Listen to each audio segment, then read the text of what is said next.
Skeletor to King Randor. Skeletor to King Randor. Come in, you royal boo.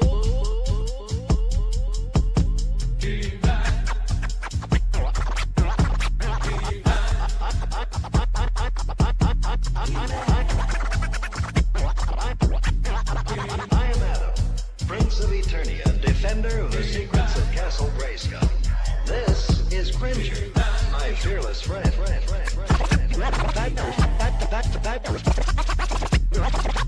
Fabulous secret powers were revealed to me the day I held aloft my magic sword and said, by the power of Grayskull, by the power of Grayskull, by the power of Grayskull, by the power of Grayskull. I have you now, you muscle-bound oaf.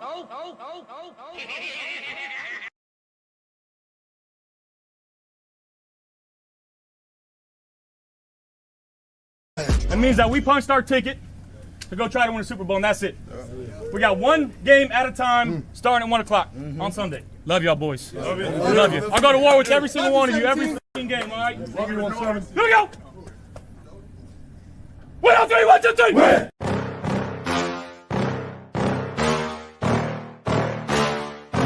Yeah. Please tell me that I can't, that I won't, that I fail, that I'll never make it out, yeah. Please tell me all the bad, never good, fill my head full of every single doubt, yeah. Please say any negative thoughts, I pop off when I hear people say I cannot. I get off to the thought of proving everyone wrong, I won't stop to the top, so you better back off and get lost. I'ma stay loud, stay proud, never running out, never heading south. I'll be spreading out, call it word of mouth, can't put me down, I'll be getting loud. You can have me douse, not what I'm about, have your fucking cloud. It be raining now, I keep making sound, go another round, bitch I'm legend bound, can't stop me now. You don't wanna fuck with me, a slow burn like a disease. Just tell me that I can and show you things that you couldn't believe. Just tell me that I can. Just tell me that I can. Just tell me that I can. Just tell me that I can. It's showtime. Welcome to Monday Night Uncensored. I'm your host, Tommy, to the highest degree to the TOP from the 313. And by my side is my main man, my toucan Sam, the one they call the Apex Man, and the one they call the Nature Boy, Mikey Flair. Not gonna happen. Bro, I do got a poll out tonight, Mikey. I do have a very important poll. And that poll is, and I want you to understand what this poll is all about. Do you like Mikey's new Nature Boy, Mikey Flair look? Right now, we have some votes in. Styling and profiling is at 33%. Best look Mikey has ever had at 33%. It's ridiculous, and I love it, 0%. And bring back the old Mikey, 33%. So it's close right now. Let's bring back the old close. Mikey. That's no, I don't know. I like First that. off, new I ain't growing out my hair, and second, I ain't making a blonde. That's for sure. So Weston says you look like Rob Ryan. I said that's ridiculous. This is the Nature Boy we're talking about. The alligator wearing the jet flying, limousine riding. That's right. That's right. That's right. Oh man. Well, happy Monday to you. Happy Monday to all Bills Mafia rocking with us tonight, man. Mikey. So tonight, I know you got about an hour and a half. Yep. We'll see. Mikey may bounce out. I might stay a little bit later. We'll see how the show is going with you guys in the chat.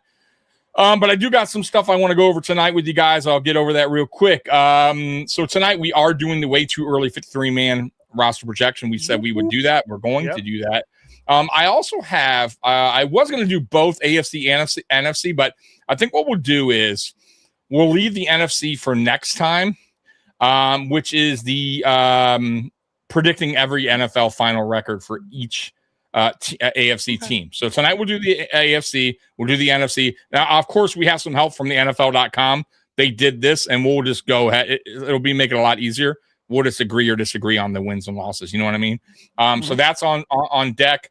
And then I got some small articles. Buffalo Bills, PFF. I don't know if you saw this. I haven't read it yet. I was going to do it with you, but the Buffalo Bills, all PFF team, the best players of the past 20 years I don't know if you saw that, but we'll go over that. 4 Bills veterans.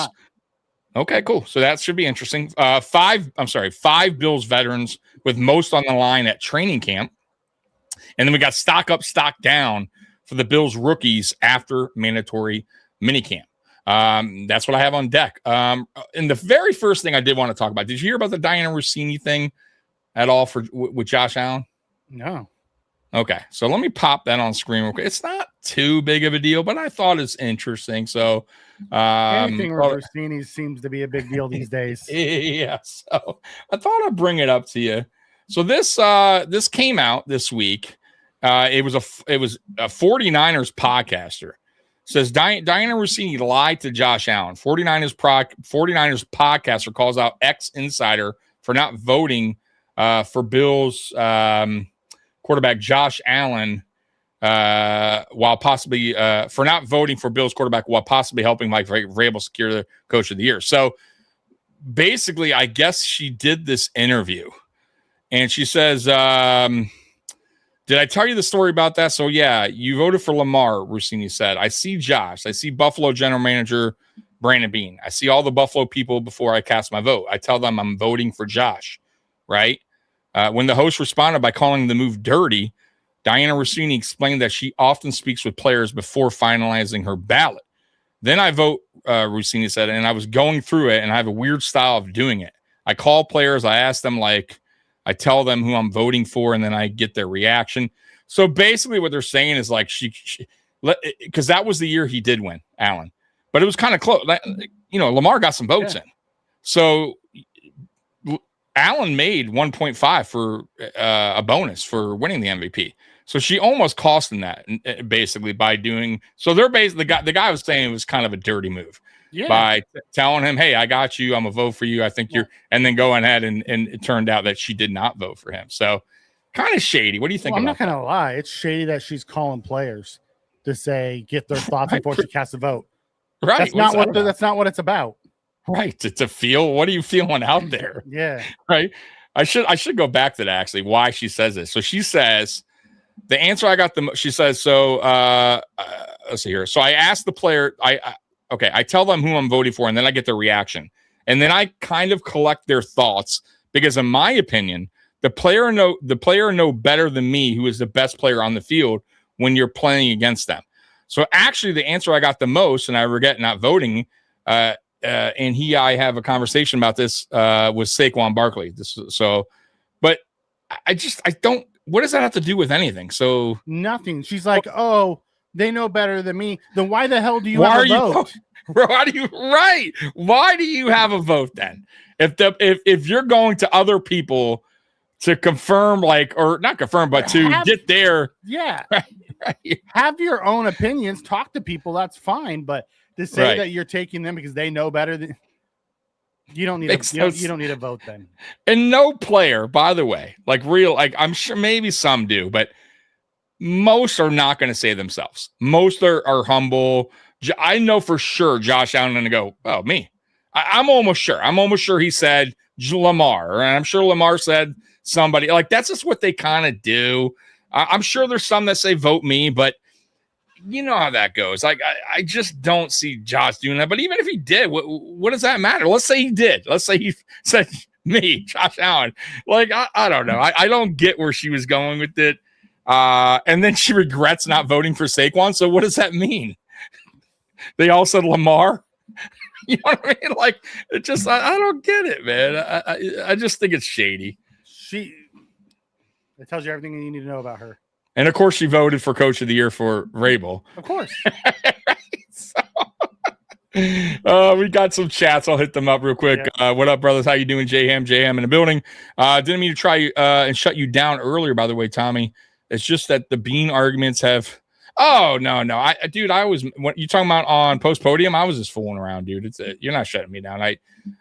Dude, anytime on there in the chat, I'm messing around, dude. I don't really take things too seriously. The Bean argument, he's not wrong. It's just you have two aisles. You have the people who like Bean, you have the people who don't. You're not going to bring them together. No. And that's kind of why, especially on there, it's pointless argument. when it comes to that. So I kind of given up, and I'm just kind of playing the role now, right? Of, I guess, evil, right? I'm the bad bean supporter, I guess, right? So I'm just playing the role and triggering people. So it is what it is. You know what I mean? Right. It is what it is. So, yeah. So how did you feel? I know we didn't get to talk too much about OTAs and minicamp, but how did you feel about minicamp in general? Like how it went, and is there any red flags, or is there anything you're concerned about? Palmer's still not practicing. Right. Didn't have surgery, didn't have nothing, had 6 months to heal, and the dude still can't get on the field. I'm sorry, but that's a fucking problem. It's a fucking problem.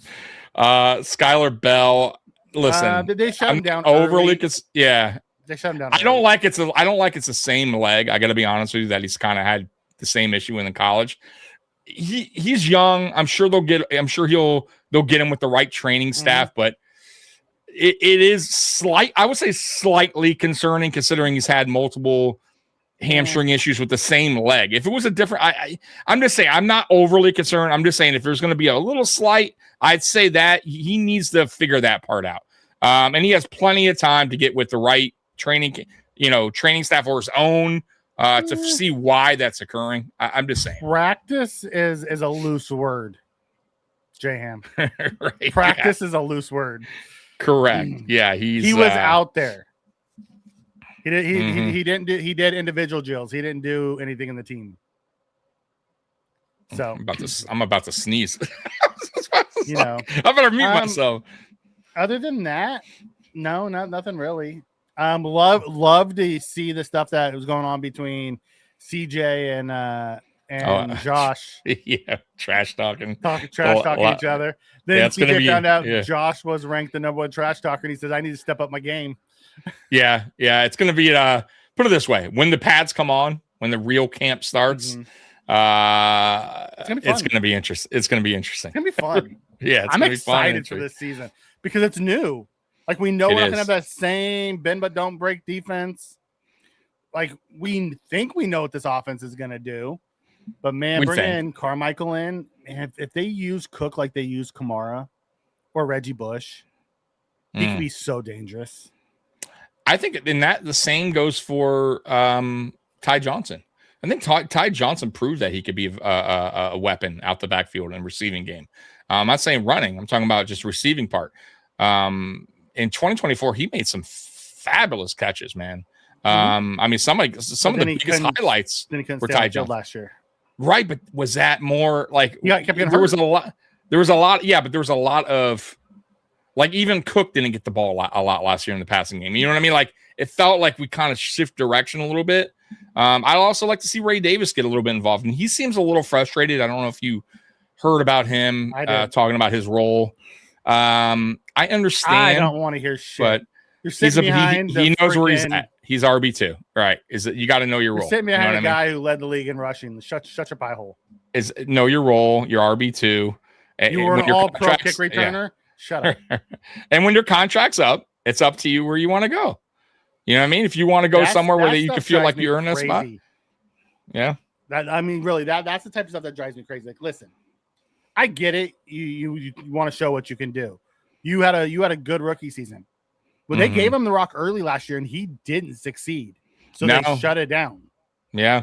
He did not look as good as he did his rookie year. He just So they backed off of him and went heavily into James. That's on you, brother. Yeah. A couple things too. I don't know if you heard Henry Ruggs, he got denied parole. So I did. He's going to be staying for another year. I think another year. At least another year. Next May, he'll have the opportunity to get in front of the pro board again. But they're going to keep denying him because that lady's family keeps showing up.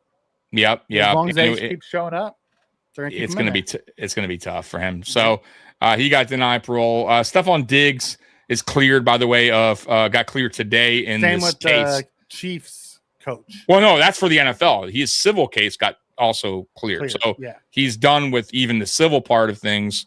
There is not rumors, but the team supposedly interested are the Commanders. The Ravens are the only AFC team I heard, and There was another NFC team. I forgot who that supposedly was interested. Oh, Houston might be like a sleeper in the AFC. Supposedly, I heard that, but I don't think so. So many receivers the last couple of years, I just can't see it. And Tank's coming back, so I just don't see it either. I honestly think he wants to go to Washington because I think that's where he's from or whatever. So I think he's holding out hope for that. But it'll be interesting. I just don't see him coming back, guys. Would I welcome him back? Yes, Mikey agrees with that. Like it can't. I don't see it happening, but yeah, I just don't see it happening. Yeah. So that's that as far as the news go. Talk about a head case. He's not going to try to stay out of jail right now. Yeah, and I don't think I think GMs right now are super cautious on that, man. I don't. He's a hell of a player, but he brings a lot of baggage. He hasn't played in 2 years, and he has He has so much baggage. It's kind of like Tyreek Hill.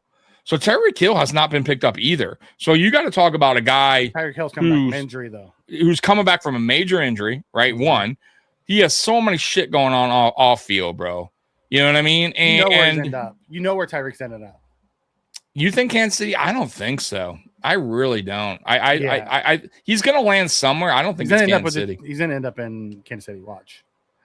I feel like they got rid of him for a reason. He may want to go back there, but I mean, why they traded him? You know, they got rid of him they must have known something, bro. And teams don't let guys like that out the door in his prime. And it's not like they got another receiver, in place of him right away, like that can match what he did. I feel like they knew something was going on with Tyreek. Maybe they saw the future and kind of like Antonio Brown's situation. And they're like, you know what? Let's just cut ties now and get what we can. But maybe you're right. Maybe he does go to back Kansas City. I don't think so, man. Yeah, and Jam, I get it. Everyone wants to show what they can do, but stay out of the media, man. That's the type of stuff that just drives me crazy. I hate it when Stephon did it. I hate when people go out there and just like, oh, I could do this. Well, if the coaches thought you could do that, unless he's just, he just wants to feel like he wants a little bit more of a role, but maybe leave that in house. But it is what it is. You know what I mean? I mean, certain players are going to speak out, certain players aren't. I mean, I'm not going to kill him on it, but no, JM, he was traded. They actually got a big package back for him too. Oh yeah, he was traded. Miami paid the hefty first price round for him. I think, right? A couple firsts or first and something. I think it was 2 firsts, the second and a third or something like that. It was crazy high. They paid a lot. Search that up if you can. But yeah, and then Miami paid him. I believe they paid him a lot. So no, man, it was a trade in the offseason. It was like that's when Miami was pretty much kind of going all in. Remember that? They got Chubb, they got Hill. They were going all speed in the drafts, like they had Waddle and Hill and Tua, and Mike McDaniel was like, they were the high flyers. Right. You know who shut them down, right? You know who put them back down to earth, right? The Buffalo Bills. Remember that? When they scored 70. Zone defense. And Tyreek went on podcast bitching and complaining about how we play defense. Right. He hated it. Son of a bitch. I can't just go run free. They're not going to let me get these huge plays on them. Oh man! See, in Kansas City, they actually did it smart with the way when we played him when the bend don't break. You know what they did to us? Okay, Tyreek, just run a 5-yard out, and you're going to get fucking 50 yards after it. You're faster than everybody. We don't need you to go down 45-yard pass. Just go 7 yards and burn everybody. Go ahead. They gave up a 2022 first-round pick, the number 29 overall, a second-round pick, number 50 overall, a fourth-round pick, or 2 fourth-round picks and a 6th-round pick. So and then they turned around and gave him a 4-year, $120 million deal.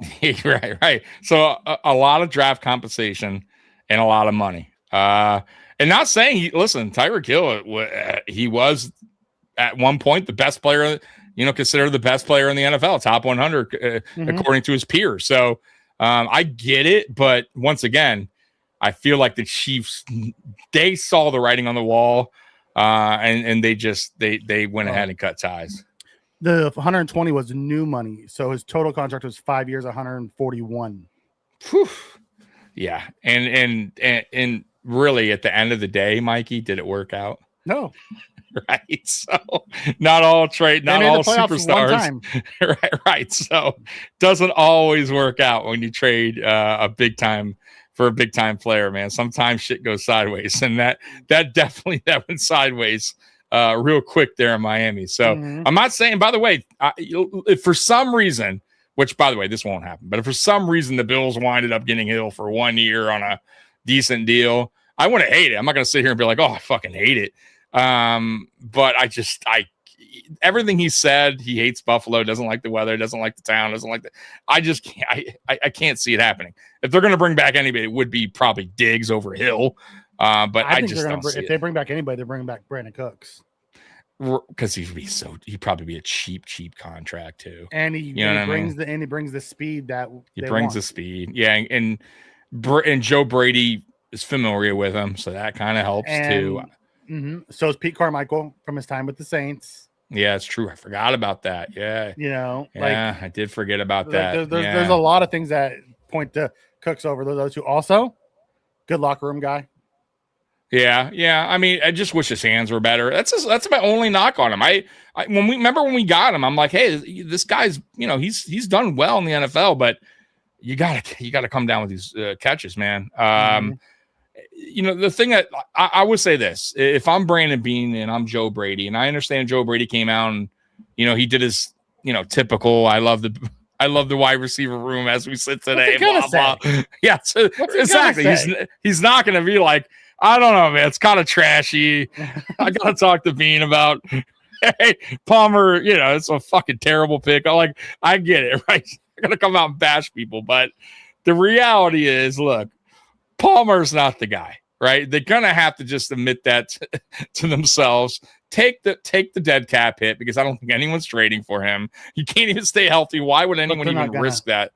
I know that, but I'm saying for me, like if I'm seeing it, if I'm being, that's what I mean. If you're gonna pick up Cooks, then if that's the only guy, if you can't pick up Diggs and you don't want Diggs or Diggs don't want to be here, and let's say I would take Hill over Cooks, but let's say Hill, which I don't think is gonna happen. So move those guys over. Too much money. That's what I mean. I don't even think he would want to be here. So let's just push those guys away. Then you're down to guys like veteran guys like DeAndre Hopkins, who to me I take over Cooks, but I get the argument of Cooks still being younger, worked with Carmichael, was on this team last year, has that chemistry kind of, or we're starting to get chemistry with Josh Allen. So yeah, I much rather have that guy over Josh Palmer, a guy that it just can't be counted on. You know what I mean? He can't even get on the field. So for me, you take the L on Palmer. I mean, that's how I would do that. I know you're saying, but listen, let's be real. Would it be the first time a team has said fuck it on a player and taken the dead cap? No, the Bills have done it. That's what I'm saying. So why OJ Howard and didn't make it out of training camp? We did that to a couple people, a couple players actually. But I'm just saying, really stuff on Diggs we lost. So on the trade, right? We ate the dead cap. So why wouldn't we hear? A lot on Steph. Yeah. I don't know. I feel like they're going to have to come to some eventually to say, man, it's just this. We can't count on this guy because the reality is this: if for some reason DJ Moore gets banged up in the course of a season, then we're kind of back to square one because we don't have that, T. Higgins, right? We don't have that quality borderline number one receiver. You bring in a guy that is a little bit more reliable. If you could get Stephon Diggs back, there's your borderline receiver. You know what I mean? Number one. Now you're talking. So that's the only, I guess, worry I would say going into the season if we don't pick up another receiver and all we got to rely on is DJ Moore and fucking Palmer. You know what I mean? And obviously I like Khalil Shakir a lot, but boy, you know what I mean? We saw it last year and it got bad. It got ugly at times. It really did. I mean, I will say this though, Mikey, Cooks did help. When we did add Cooks, I'll say this, and I'll agree with you on this, because you've mentioned before, the offense started opening up a little bit more with Cooks there. We did start taking shots more downfield. It did remind me of kind of the Cooper situation. When Cooper was brought in, we kind of opened it up a little bit a little bit more on offense as well, right? Players started getting a little bit more involved too. So, yeah, we'll see. I kind of want to hear the intro song again. How you doing, Brent? Yeah. No, that intro song is my favorite. It gets me hyped up for the. That's right. All right, so let's get into it because I know you only have so much time. Let's do the first thing I got on tonight's docket. Stock up, stock down for Bills rookies after mandatory minicamp. Okay. This is an SI article, so let's go ahead and pull this up. And I then never agree with these people.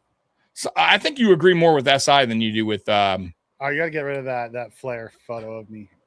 Oh no, dude, it's the best ever. You want me to get rid? I mean, I might like the Garbage Pail Kid Mikey better. Hold on. I'll put our cool Miami Vice up there. All right, because I'm a nice guy, Mikey. All right, here we go. Stock up, stock down for Bills rookies after mandatory minicamp. All right, here we go. All right, stock up, IGB. They're going with stock up as soon as IGB took the field for Buffalo. He began turning heads. He's been praised for his physicality and during OTAs. Let's see here. IGB displayed plenty of talent during his time at Ohio State, but there were concerns after he drew penalties at a high rate in 2024. He cleaned that up in 2025, and as long as he could stay physical without getting flagged, he could be a tone setter before long in the secondary. What do you think about IGB so far and what you heard? Do you think it's funny how now that there's a new coaching scheme, everyone's like, "Ooh, I like how physical he is." When Kyrie Elam was here, they were like, "Oh, he grabs too much." Well, IGB does the same shit, you know. Well, he did, but you know what it was? I don't think it wasn't Elam's biggest knock coming out of college like it was IGB. I'll say that. It kind of happened during camp. Remember, players are complaining. They put gloves on them and all that shit. IGB, it was a knock. People know about it, but he cleaned it up in 2025, which is to say something for him. You know what I mean? About working on your craft. And, but yeah, I would say IGB is going to be great. I have high hopes for him. I really do. I know Mikey's still kind of on the fence with him. For me, I feel like this dude is a Jim Leonard type player. I'll be honest. Same with Orr. It's not even the player. It's the program. There's two things that you don't draft from Ohio State: quarterbacks and cornerbacks. Outside of Ward, for sure. Outside of Ward, there hasn't been any of them that have been really good. Yeah, I get what you're saying, but at the same time, I was the quarterbacks for sure. Corners, maybe you're right, but I also know he's went against some of the best, in college football, IGB. So, you know what? I think it's going to take. I think it's one of those things, Mikey.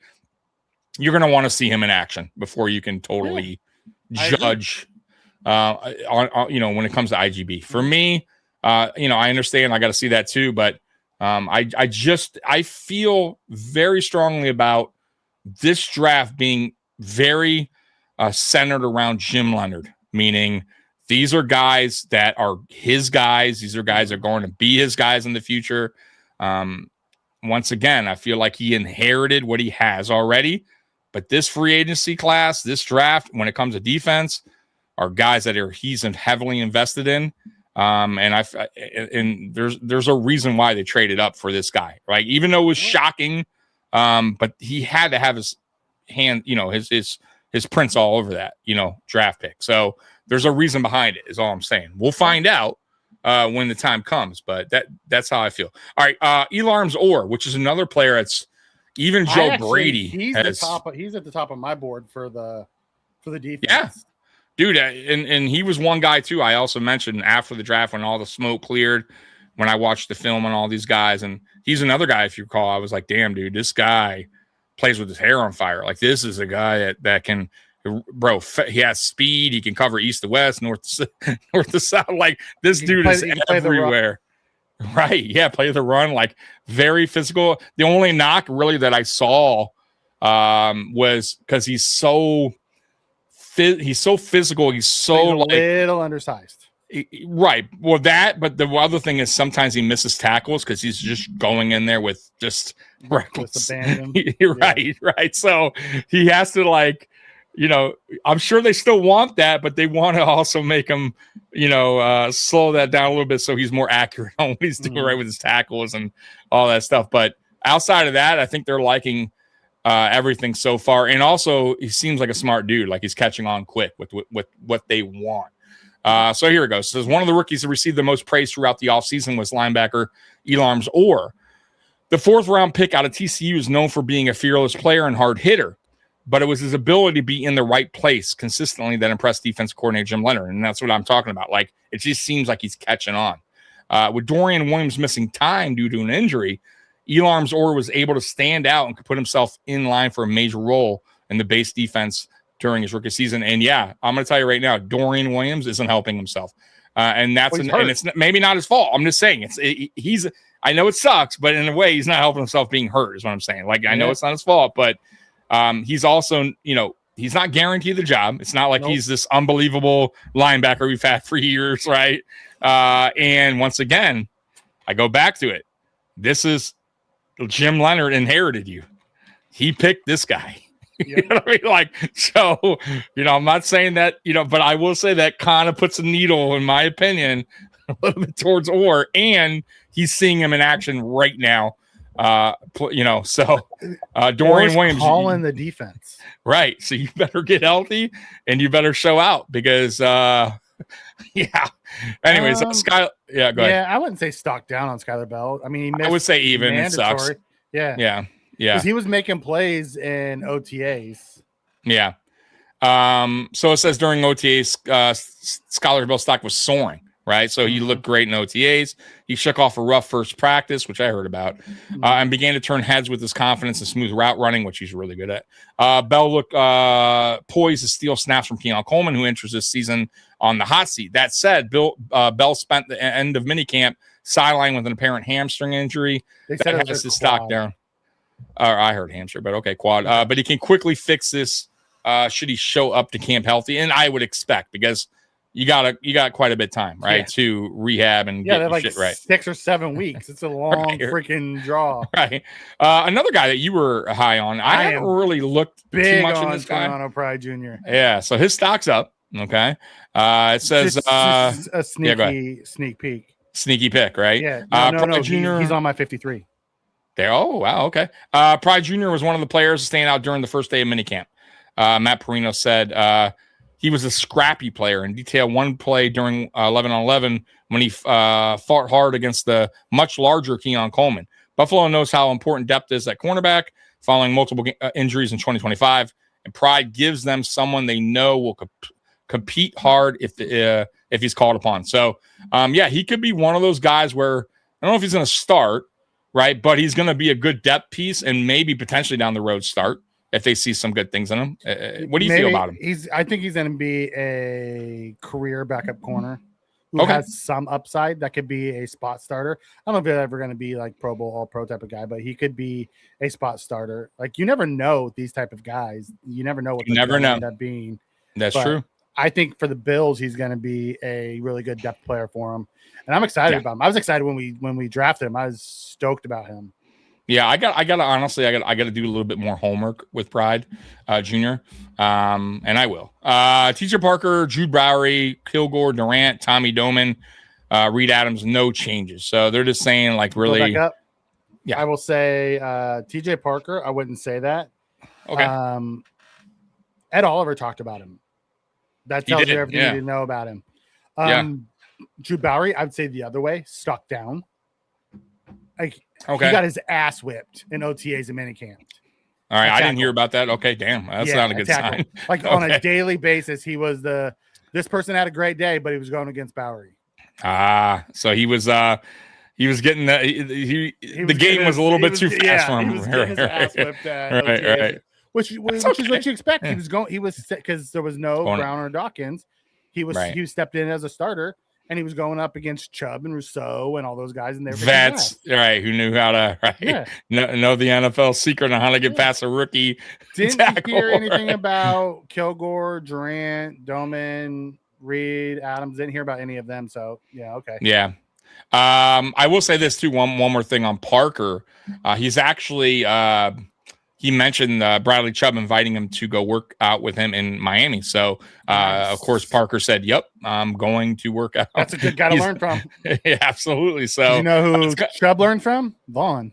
Exactly. And Groot went through Vaughn. Remember when Vaughn was doing his thing? So, I love that. Like, I love when players take that step with veterans who've been there, done that. So, Parker is going to train with him in Miami. So that's awesome. He's going to, pick his brain and see how, what it takes to be successful in the league. Awesome. So, all right. So that's that article. So we kind of went through that pretty quick. The next one is 5 Bills veterans with the most on the line at training camp. We'll get through this pretty quick so we can get. Yeah. So this is another SI one. SI, they've been helpful. So, all right, here we go. 5 Bills. So number 1, Keon Coleman. I'm not sure I'm calling him a veteran. Well, he's a veteran now. It's considered a veteran when you're, after 2 years. I mean, I figure the veterans after your first 3 or 4. Yeah, but their first contract. Okay. No. I think they consider a veteran on a 3rd year. I'm telling you what I look at. I still think he's a young kid. Gotcha. I wouldn't call him a veteran.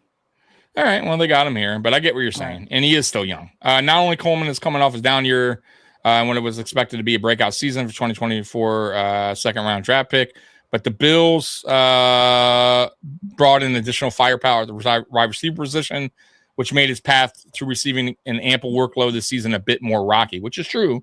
The offseason trade for DJ Moore, which sent a second round to the Bears, along with second round selection Skylar Bell, pick number 125. Let's see here. Wallace, head coach, and the Bills general manager have each asserted Coleman with receive a fresh start as the Bills enter a new era, but it remains to be seen if the 23-year-old can stem the tide and cement his position in the pecking order of Buffalo pass catchers. So what is your thoughts on that? You think kind of like this is it for him as far as like you better do something this year, or that's probably a wrap? Yeah. At least here. I mean, he may all the, late day ones, early day 2 guys get a second crack somewhere else just to see if they can get something out of them. But yeah, I would say too. This is another one. Tyler Bass, kicker. This is a big one. It's no one's seen or heard from him. Nothing. I still have not heard anything on the Tyler Bass. Mikey mugging all the guys and visiting all the baddies. See that? I'm telling you, Mikey, they love you as a nature boy. Matter of fact, right now we're 12 votes in, and styling and profiling is leading the way at 58%. I'm just throwing that out there. So you need to start growing that hair out. Get your wife to bleach it blonde. Get those glasses going. Get that robe. I mean, come on. Come on. Never gonna happen. All right, Tyler Bass. Here's my concern with Tyler Bass. Now, it's a little too early. We don't know yet, but they got to bring in a kicker. They have to bring in some kind of kicker to compete with him. They haven't yet. They're not gonna. They haven't yet, but man, it's shaky. I hope to God this dude is hitting all his field goals in camp, man. It says here Buffalo had brought in another kicker, Maddox. I can't even pronounce the name, Trujillo, in the offseason, but he was later waived, which we remember. Who the hell is that guy anyways? Of course they're going to waive that guy. That's what they did last year. Remember that? Brought in a bunch of garbage kickers. And then they had to get Prater. Thank God he was available. He didn't stay retired. But yeah, it says if the Bills plan to move forward with Bass as their lone kicker, there will be a lot on the line for the 7th-year pro, who has never had a season with quite as much success on his as his replacement did last year. Right? He's never had a 90%. No. Prater was money last year. 90% field goal percentage was better than any season of Bass's career. And remember, who was giving us shit the whole year in the beginning? Spin on the Prater thing. Remember that? Oh, Prater. Remember he finally missed a field goal. He's like, oh. And it's a short one, too. Yeah. And we're still saying, nah, dude, I still have confidence in Matt Prater over Tyler Bass. Yeah, I would still want Prater in this spot right quick. And Prater was good last year, man. No doubt about it. Next, Dorian Williams. What do you think? Oh, Matt Chatter, Mikey. Heard some dirty rumors about you. I hear told you didn't like Legend Kyle. We talked about that. We talked about that on Sunday. I am not an Uncle Rico fan. Next episode, Kyle Orton comes to Buffalo. So Boo. Saves the day.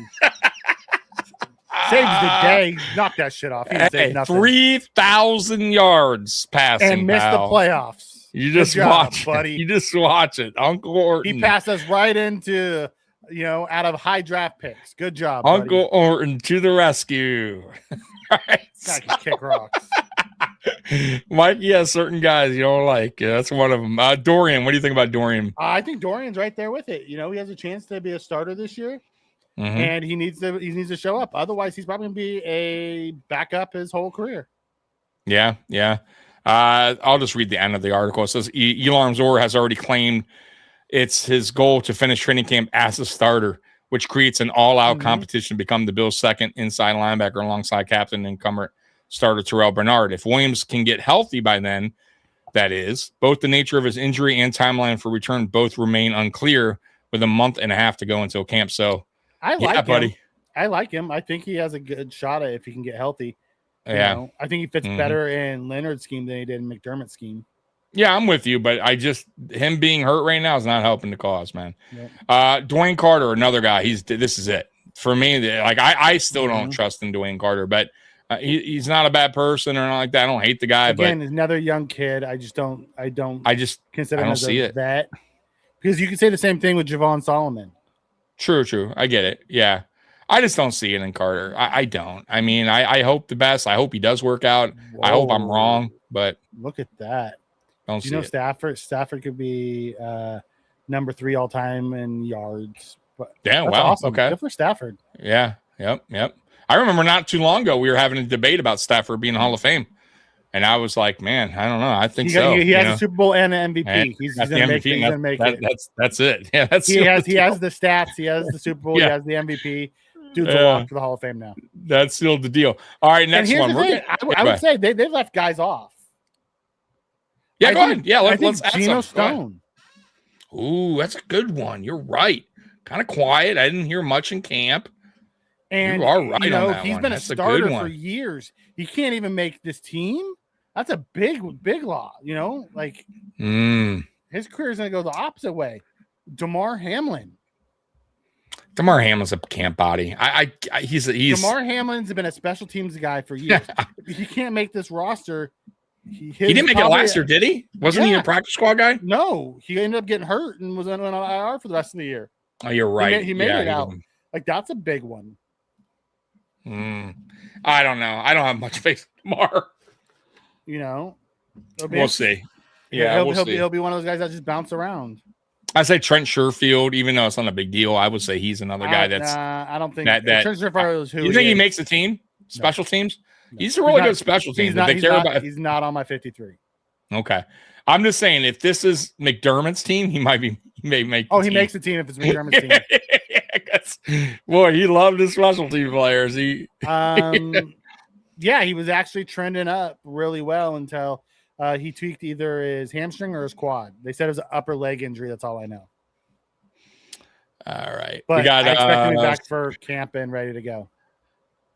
All right, we're going through these pretty quick, Mike. I need to hear who makes the wide receiver. Oh, we're going to get into that. Yeah, we're close too. I'm trying to go through these articles so Mikey can do that. All right, Buffalo Bills all PFF team, Mikey, the best players over the past 20 years. So here we go. All right, Josh Allen on offense, quarterback Josh Allen. Yep. Running back Fred Jackson. What do you think? Is it career wise or season wise? Okay, so what they're saying here, so we can kind of go with what they're saying. It says, a part of PFS celebration of 20 years of NFL data, we're building an all-star team for every franchise, highlighting the best players at each position from the PFF era. I want Shady. I want Shady at running back. It says database backs to the 2006 season, providing unique lens to evaluating and comparing players across eras. More details on the methodology used on the contract, blah, blah, blah. So, okay. So I'm going Josh and Shady. I love Fred. I do, but I'd go Shady over Fred. You know what? Over James Cook, right? Like we're going to put James Cook on this. I'll be honest with you. I think I'm Shady's a Hall of Famer. I was gonna say James Cook, to be honest with you, and I love Fred Jackson, but you're right. I kind of forgot how awesome. I shouldn't have forgot. Shady was amazing. Shady was, yeah. I would, but the thing was, Shady wasn't here long times. That's the only. Doesn't matter. It's not a career thing. It's the best players at the positions. That's true. High the best. Yeah, it doesn't really. It says in That's the why PFF era. Is it a career? Yeah. So no. you're right. You got to put. I'm taking Shady over Fred. Yeah, I'm with you. So I would go Josh. Diggs is the right answer. Lee Evans. I'm not taking Lee Evans. So I would say Moles, but Moles was not on the team in 2006. He was gone. I'm taking Beasley. Ooh, Beasley. That's a good one, Mikey. Damn. That's a really good answer. I'll tell you what, Lee Evans was damn good, though. He was good. Lee Evans was really good. But you're right. But Cole was unreal, too, Diggs man. and Stevie on the outside. You put Cole in the slot. Yeah, and they have Stevie in the slot for some reason there. I'm with you. I'm with you. I put Cole in the slot. I put Stevie in the other, wide receiver too, next to Diggs, and there you go. Yeah, I'm 100% with you on that one. I loved Lee. I did too. Yeah. Beasley had a bigger impact. Now, if this was a year shorter, 21 here, then we put Molds. Yeah. Yeah. You know what I mean? Yeah. All right. So tight end, Dalton Kincaid and Knox. I would say yes because tight ends have been bad here. Yeah. Left guard, Richie Incognito. The only other one would be Clay. Clay was really good that one. He had his little run here. Yeah, but I would still take those two guys. I would. Yeah, they've done more, I think. Richie in left guard, I would say yes, right? Shout out Beasley. Absolutely. He was dominant. Was that a thing? No, Stevie played outside. That's why I'm like, they stuck him in a slot just to put him there. I don't know. Yeah, just to put him there. Richie at left guard. Doc, Richie, Wood, Urbic. No. Urbic does not belong in there. I'd put Cybo in there before I put Urbic in there. Wow, interesting. Urbic was not that great. Unless I'm missing something. He wasn't bad. Yeah. He wasn't great. I'll put Cybo just because I loved Eric. I'm with you, but he wasn't bad. I outside of Urbic. Are you thinking Eric Wood changing for what's his name?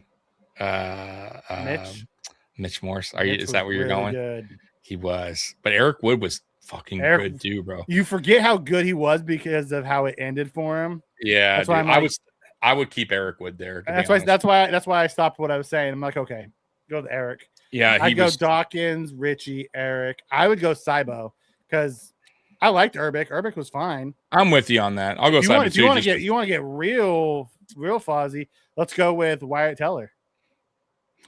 True, but he was in here. He did, but he didn't start. Go I'll stick with Cybo. Levitri was really good too. All right, defense.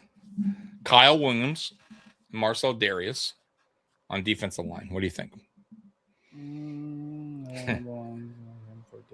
Yeah, but Molds wasn't on our team when the PFF was there. Otherwise, correct. I'm with you. Yeah, he left. This is all from 2006 up, and Molds was already off the team at that point. He was in Houston. So this started in what, 07? 06. 06 was Mario here? Yes, he was. Williams? And this is why I totally disagree with. Yeah, I would not have Groot there. I would have Mario there. Mario was a monster when he was here. Bro, he was a I covered it on Kyle, Marcel, Mario, and Jerry. Yeah. Those were all good. Yeah, I covered Greg. that. Don't get me wrong, I love Greg, but you can't have Mario Williams. He was a monster. So I don't know if someone's in the chat now who was having this back and forth convo with me, Mikey, but when I was doing the Down and Drought series, I think not the last one, but the previous one, when we just got Mario Williams. And that year he had 10 sacks, I think 10 and a half. And that was the same year we waived Merriman. Remember, we picked up Merriman the year before and he did absolutely nothing. And then the next year we waived him. Yeah. And he was debating me that Merriman had a better run than Mario Williams. And he did not. So Merriman, when I looked at a better run with the Chargers. No, not even that. So Merriman had a 3-year run. I'm not knocking his run, but he had a 10 sack season. He had a 17, which is the big one. And then he went back down to like 10, something like that. Mario Williams had 3 seasons in Houston, which were dominant. 13, 14, 10, and then he did 10, 13, and 14 and a half. And then he also had 8.5 and 9 in Houston as well right before he left. So he was so consistent. I can't. There's no way you can compare the two. Yeah, so it's too early for this. But okay, so I would go. Right. I'd go Kyle, Marcel. Yeah. Even though Marcel was really good for 1 year. No, you crazy, bro? Marcel was good for more than 1 year, bro. He was really you're wrong. Then you got to go back. Marcel Darius was good, dude. He had his run here. I would say he had a good, at least 3-year run here where he was really good. Yeah, I only remember one really dominant, but okay, I'm with you on that. I would take Groot out and I would put Mario in, and then I'd go Hughes. Yep. Milano, yes. Paul Pelesny, no. You don't think Paz had a little run? Paz was good for a minute, man. For 3 years. I would take Tremaine over Paz. Ooh, Tremaine in the middle of our defense changed things. How long was Edmonds here for? 5 years. About 3, 4, 5. Was he 4 or 5? Okay, you're right. First round pick. He left after. You're right. He left after his contract. I would take Tremaine over Paz. Boy, I don't know. That one's tough. Career, yes. Okay. Paz. It was just with the Bills. I would take Tremaine. Okay. I mean, I think that's a toss-up for me. I'm not going to hate what you're saying, but Paz, man, he had his run. And I get what you're saying. Edmonds had his run, too. Yeah, Edmonds is a freak athlete, and he's super young, and he's still a freak athlete. But I don't know. Paz, he did his thing here. Paz was a run stopper in our defense. Tremaine didn't play. They didn't say they played the same position. What's the chat saying on this? Just curious. Some of them, the edge might be tight. It shows you how much we sucked. Tremaine and Paz too difficult. It is difficult. Yeah, that's what I'm saying. I would take Tremaine for the length of time here. Okay. Zoe, I'm okay with fair. Zoe. Zoe was good, dude. Zoe was so good. So was damn good. He really was damn good. He really was. Trey, yes. You tell me there's no other elite. What about Steph Gilmore?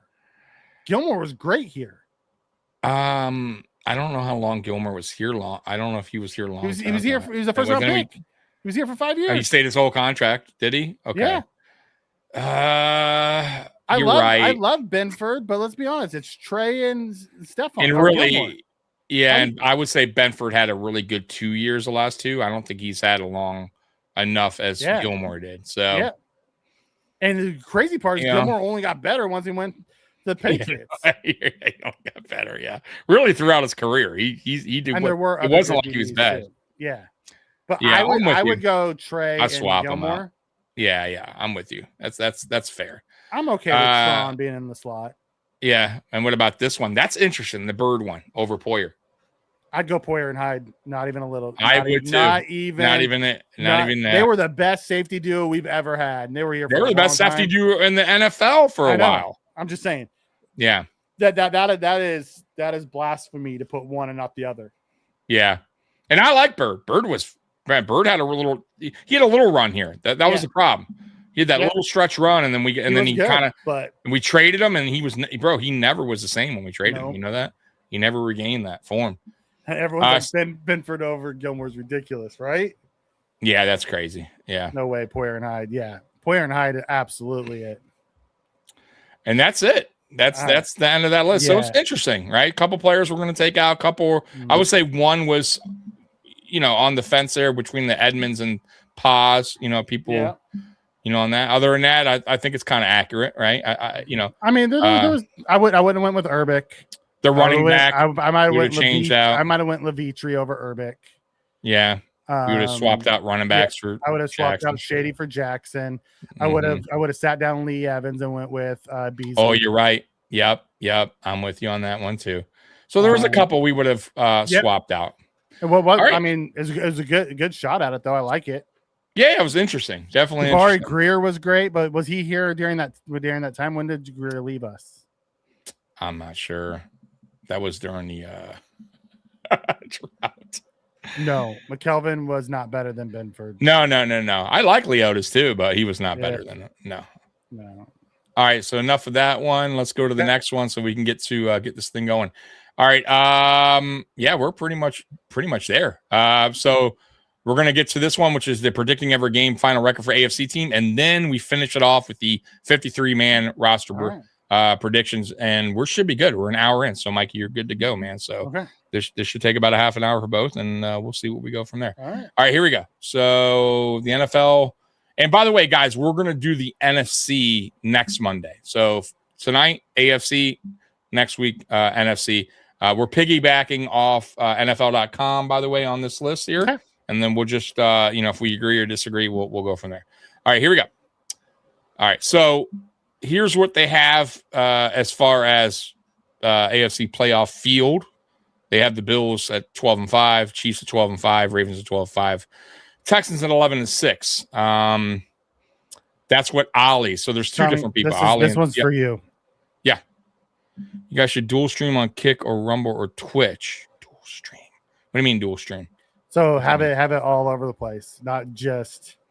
Didn't we have a Twitch one for a while? I'm on Twitch actually. Yeah, we're live right now on Twitch. But the problem is we get like one viewer, and that could be me. I have no idea. We are streaming on X.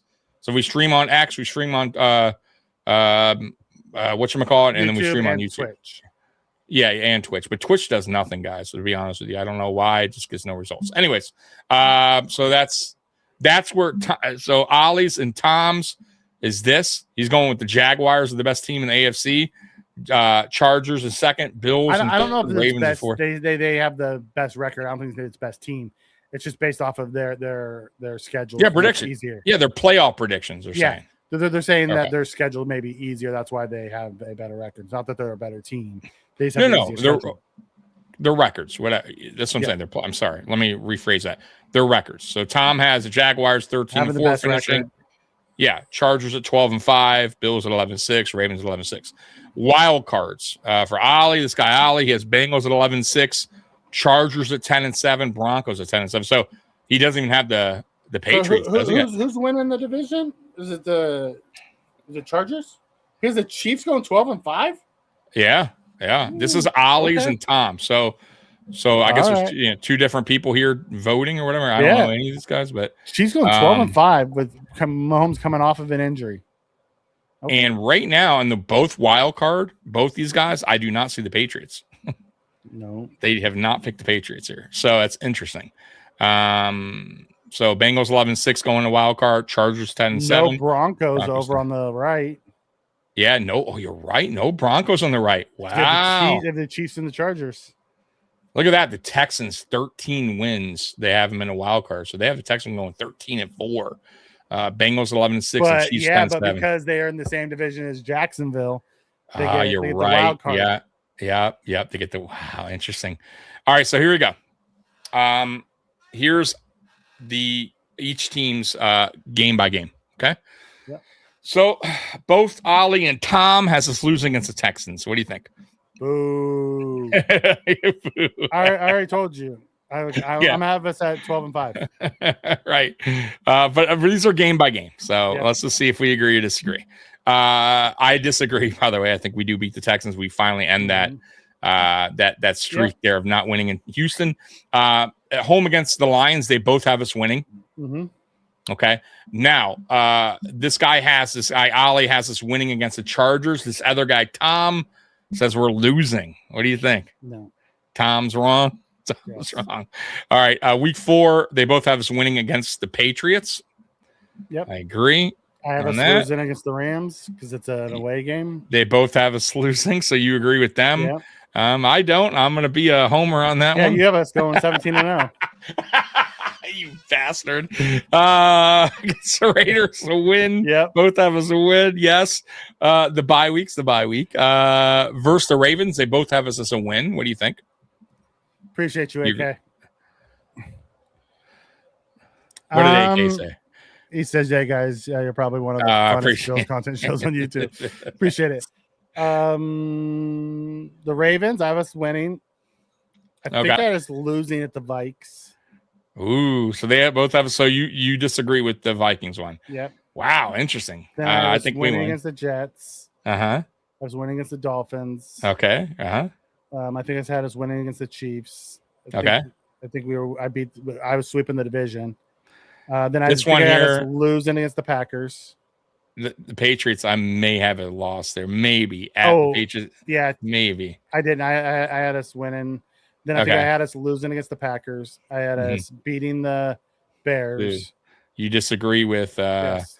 you agree with Ollie, you disagree with Tom. Yes. Okay. All right. What about the Bears? Loss. You I had us agree winning with them? against the Bears. Oh, you have us winning. Okay. And then you said the Packers you were going to lose. Okay. And then the Dolphins win, or the Broncos. Sorry. What do you think about I the had us Broncos? losing against the Broncos. but Wow. then So I you had agree with us- them. Okay. Then I had us winning against the Dolphins, and I had us losing the Jets in our finale because we didn't need to. And I had us sitting at 12-5. So really, their record is right, like Yeah. or at least for what you believe. So Yeah. at least they got that part. There's a couple games a little bit mixed up for you, but ultimately the record is where you agree with. I figure we sit around 13-4, 12-5. So Tom has us at 11-6, by the way. So he has one more L for us, but okay. So next one. Ollie's take on the season. I guess we don't need to see it. You know what? We'll see this. Toughest game to call, week 15 is his toughest game to call against the Bears. Would you agree on that? No.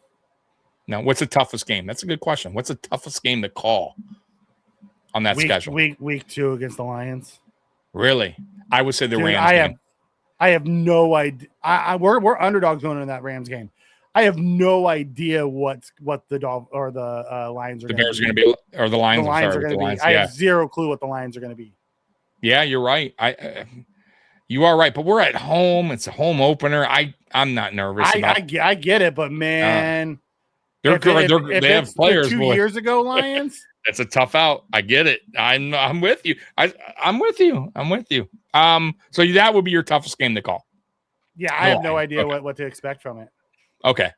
All right. Next up. So will the Bills make the playoffs? They both say yes. It's one of two. It's either the Lions or it's the Vikings. Because I have no idea what the Vikings are going to be. Oh, that is true. The Vikings are interesting. You are right. With Kyler back there, they could be really good. He's such a question mark, Kyle Murray, because he looks great sometimes, and then he looks like he doesn't want to be out there. Like it's just he's the oddest quarterback, bro. But he has talent. You know what I mean? He's just so weird. His career has been odd, bro. Anyways, will the Bills make the playoffs? Both say yes, and they both think we're going to be winners of the AFC East. By the way, Ollie says we're going to be the number 1 seed, actually, and Tom says the number 3 seed. What would you think? What would you think on this? Do you agree with the champion AFC East, and do you agree? Yes, we win the AFC East. I have a hard time believing with our schedule that we're going to win the 1 seed. So, do you think the 3 seed is about where we're at? Tom's prediction. I think 2 or 3 seed is probably where we're at. Okay. All right. So next up, Dolphins. Okay, I'll tell you, if we're going to go through every team like this, we're not getting through it in a half hour. We'll go. Yeah, but we're going to run through it. Sure, we will. What are you worrying about? AFC. We have 20 minutes, and you still want me to do my prediction? Oh well, then I guess Jeez, Mikey. I guess I'll finish this. God, I'm just saying. All right, hold on. Goodness gracious, hold on, buddy. Hold on. All right, skip the rest. I'll finish it. All right, so if we were going to go that slow through, there's zero chance we're getting to the what the title of the whole show is tonight. Yeah. Oh, excuse me. Okay. Oh, excuse me. All right, fine. I'll do it with the chat later. All right, chat. It's me and you guys later. All right, so let's do the 53. Stupid. All right, 53-man roster. All right, here we go. Way too early 53-man roster. Way too early. So we're going to kind of piggyback off SI, and then we can, obviously I'll tell you who I have or who I didn't have. All right, here we go. Quarterback. You have any? That's exactly who I have with that Bushell making the. You sure you have no disagreements on any of those 2 quarterbacks? I don't know. That top guy might not make the roster. Running back. They have 4 making the team. What do you think? 4 running backs? Yeah, because they're going to That's have what they say. Except I have Van Sumeren beating Ecker out. Ecker hasn't even practiced yet. Okay. All right. So you have the fullback, different fullback. Correct? Yes, I have a different fullback. AK says, hey, fellas, have you seen any clips about our fullback Vincent playing linebacker? I think he could get a long-term project converting linebacker. He's an interesting player. I think he's going to be our fullback this year. I really do. Yes, number 3. We also got our European rugby player playing defensive line now. Yeah, I also sneaky feeling that Frankie may push Ty to the curb. Oh, you mean cut him? So you don't have Ty? No. I do think Ty wins it, but there is that wild card that Frankie pushes Ty out. He's actually had good camps and good preseasons. And he got called up a couple times last year and got some work. Yeah. I would not be surprised they decide to go younger and give Ray the full number 2 and have Frankie be the number 3. That's interesting. All right, but right now you're going with way too early. You're going to stick with this. Yep. And with that, except Frankie for the fullback. is my practice squad guy. All right, receiver. They're going with 5. You agree with that? No, I have him going 6. Okay, so they got going 5, and there's the 5. Who's I the have 6? all 5 of those. My 6th is Hardman as a return guy.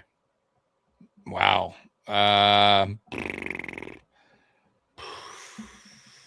Because I don't think they're going to want Khalil being the return guy this year. No, and they shouldn't. I'm so tired of that. I get that he's reliable with catching the ball on those, but I'd rather him stay healthy and not worrying about guys coming at him at 100 miles an hour, right? Trying to level him. And if because Hardman's an easy cut too if things don't go right to bring in Brandon Cooks later. True. Yeah. So you're going 6 here, basically. Yep, I'm going 6. You're adding Hardman. Okay, so someone's going to be left out on something. Godzilla agrees with me. 6. Okay, I'm with you. I mean, I 5 seems a little low, and but we'll find out. I think they're going to go 6. I do. I agree with the tight ends here. I mean, it's pretty much set. I mean, I don't see why. Offensive line 9. I got 9. I got Dawkins, Anderson, McGovern, Torrance, Brown, Colbert, Lunt, Bowery, and then I have the winner of the Cushenberry versus SVP. Okay. So and you have Cushenberry. And one of them is going to be dealt. Trade you true because teams do love trading for offensive linemen. They are tough to come by. And I think it's going to be it depends on if they need a starter. If they need a starter, they're probably going to ask for Cushenberry. If they're just looking to go young, they're going to ask for SVP. But one of those two is going to be dealt. I'm with you. Yeah, I'm with you. You got to deal something, and you can get something. They have the same ones here as I do. Yeah. Let's see here. Offensive summary. All right. So they're saying Buffalo. They're saying Buffalo goes with just 2 quarterbacks. So obviously Shane Bichelle will be head in the practice squad, which you said. At fullback, the Bills go with UDFA. Jackson Acker, you disagree on that one. He edge out. You're saying Ben will get the job? Ben Vance? Yeah, I think so. Okay. Devin Tompkins is a name to watch. I don't know if you know much about this guy. Real fast guy, 5'6", real short, but runs a 4.3. Like he's electric speed. But he's been in the league a little while. Really hasn't done anything because he just really hasn't done anything. But what do you think? Practice squad candidate? Yep. But I could also see him. He does punt returns, by the way. As I say, I could also see him tearing up the return game and us going, fielding him over. If he's Hardman. If he's that fast too. Yep. To talk about to AK, we released him last week. The scat back out of Pitt. Oh yeah. We released him last week. Yep. So that guy, I would say, is an interesting guy to watch for in camp. AK. The Bills could just move on, cut Palmer, save $2.5 million, and give $2 million to Cooks to come in for 1 year and have Cooks be correct instead of Palmer. Correct. That's what I mean. They're going to get the 2.5 back. They're going to get 2.5 back, but they're going to eat dead cap. the following year. Well, we're gonna need dead cap. That's what I'm saying. So because this is the last year Palmer's with us. Right. So who cares? That's what I'm trying to say. Like, it's for me, like they need to make that. They got to come to that conclusion eventually that it's just not going to work. It's just a bad signing. You know what I mean? Like, it is what it is. You move on. Ooh, I disagree there, Godzilla. I do believe that the kicker is one, but we only have one kicker, so there's no competition. I think punter is one of our biggest ones. Yeah. Or is he saying kick and punt returner? Okay. Is that what he means? The kick returner is going to be our all-pro running back, Ray Davis. You would think, right? You would think they would give him all-pro last year. He's gonna you would think that, right? Yeah. So yeah, we'll see. Next up, Mikey. I like the way you think. 6 on the defensive line. What do you think? Yeah. You think those names? Oliver, Walker, Sanders, Carter, Durant. You're good? Yep. Okay. Those are the same ones I have. All right. Edge. 6. Same ones I have. Okay. So Mikey agrees with SI. Inside linebacker, 4. They got right there. Same ones I have. So far, SI and Mikey are getting along. Corner, 4. Let me see. This is where I have 5. Ooh, I okay. have Pride Jr. Now that means you got to be knocking 2 away on the 53 because you added a receiver and you're adding a corner, right? Yeah. All right, I'm just saying. So now you got to knock 2 players off your 53. It's gonna be one of my safeties. All right, so let's see. I don't have 6 safeties. 6 safeties. Now remember, that's kind of what Jim Leonard kind of likes to do here, though. Or you have 5. So who are you cutting? Or who's not on here? Who's not on 53? Geno Stone's bye-bye. Geno Stone, yeah, you might be right. He might be on that roster bubble. Bye-bye, Geno. And Hancock he's shown some promise. Franklin Jr. is an ace. Special team guy. They're not. Kilgore, Hancock are both going to be special team mavens and backup safeties. Mm-hmm. Okay, they're gonna try to get Geno back on the practice squad. All right, so there's your one. Specialist 3. Same ones. Right. Well, you have to cut somebody, bro. You only cut one person. You added I only needed to cut one. No, you added a receiver and you added somebody else, didn't you? You added you added somebody else, bro. Remember? Who was it you added? You added a receiver, right? And I thought I don't have Hoyt. I have Hoyt on the pup to start.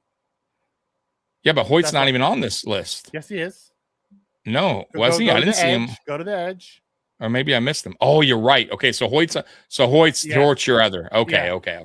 I have Hoyt as my guy on the. So that makes it. So there's your 2 that you're okay. Yes. Got you. But when Hoyt returns, who gets the axe? Let's see what those guys do in his replacement. Javon Solomon go bye. Oh, you're right. Go to the edge or go up to Landon Jackson. Go up to D tackle. You could say you go back down. D tackle. Oh, I missed it. Yeah. D tackle. You could say goodbye to Durant. He's a late round pick. Maybe he doesn't do it. Yeah. Dwayne Carter. Maybe he doesn't fit. There's a lot of guys that you could say. There is guys that are all question marks. You're right. Although Hoyt might be ready week 1, and this is again way too early. We'll see how it plays out. Yeah, I don't think they're cutting Palmer either.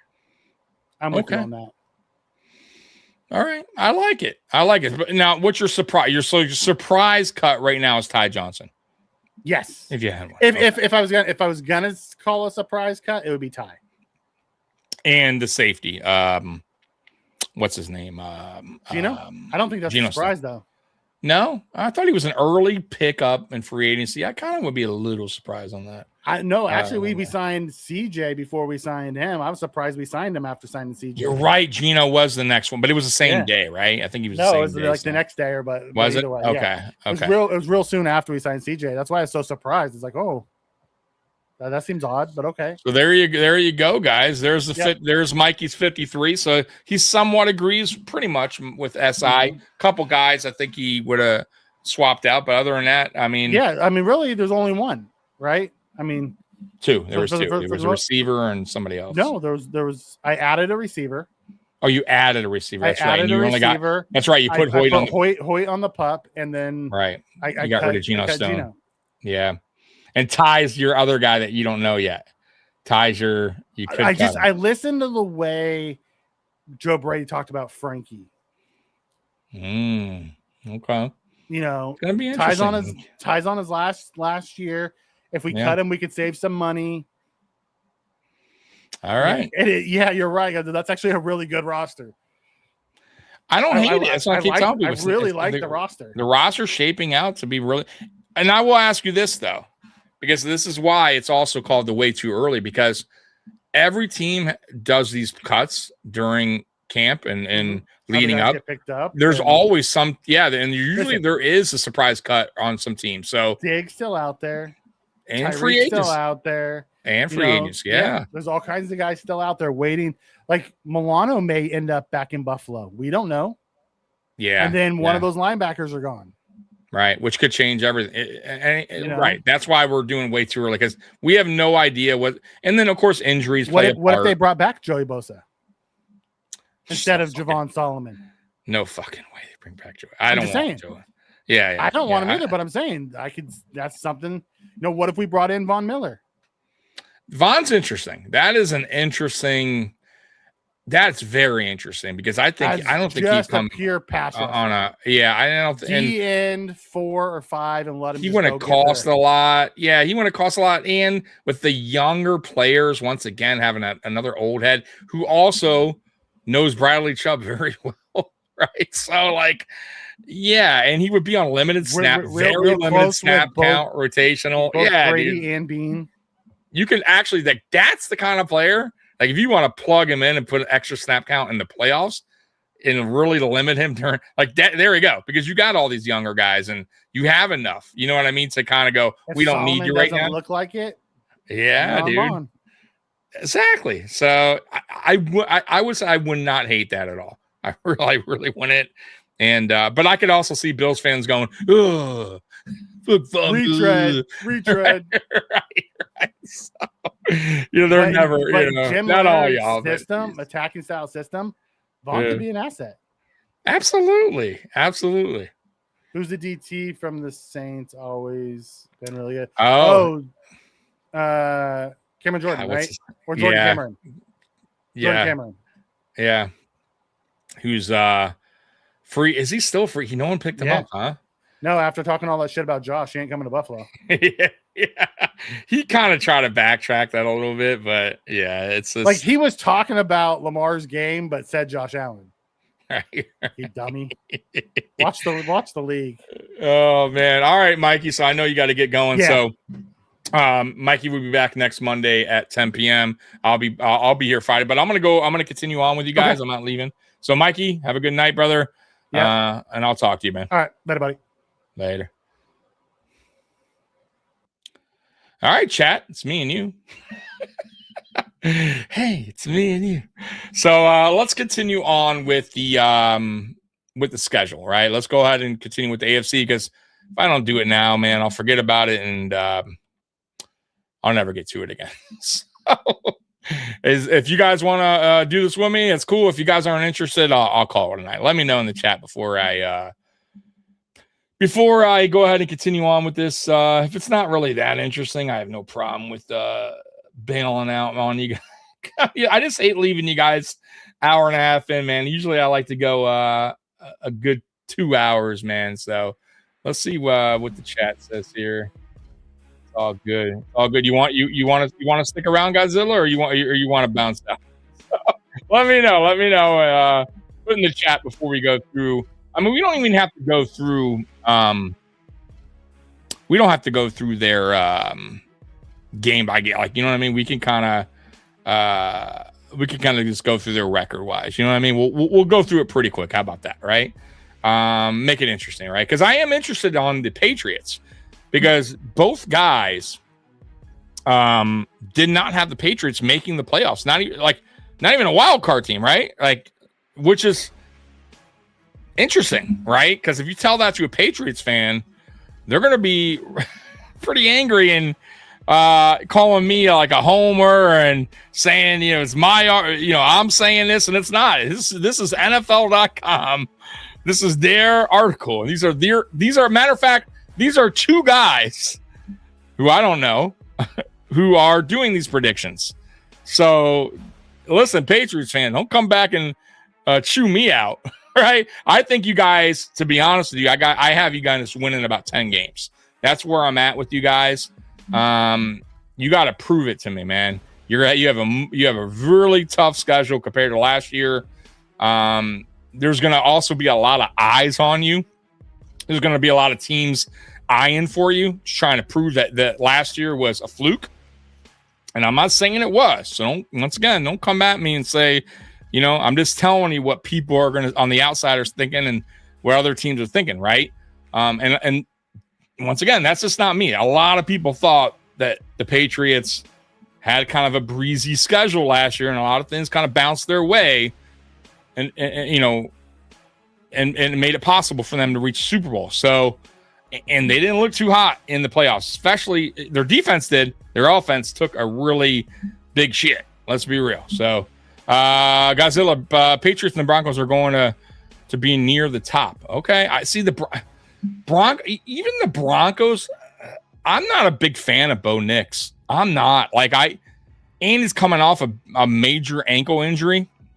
And if you saw the pictures of his ankle, and these are recent photos he took, and trust me when I'm going to tell you guys, believe it or not, I used to be in shape. I was really, really good at basketball, like really, really good.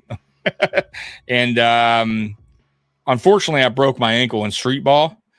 And I didn't play basketball for like over a year. I didn't really walk for like a couple months. And when I was walking, it was bad. Like it took a long time for me to recover from a broken ankle. It's funny because I've never broken a bone in my life up until that point. And it's the most painful thing.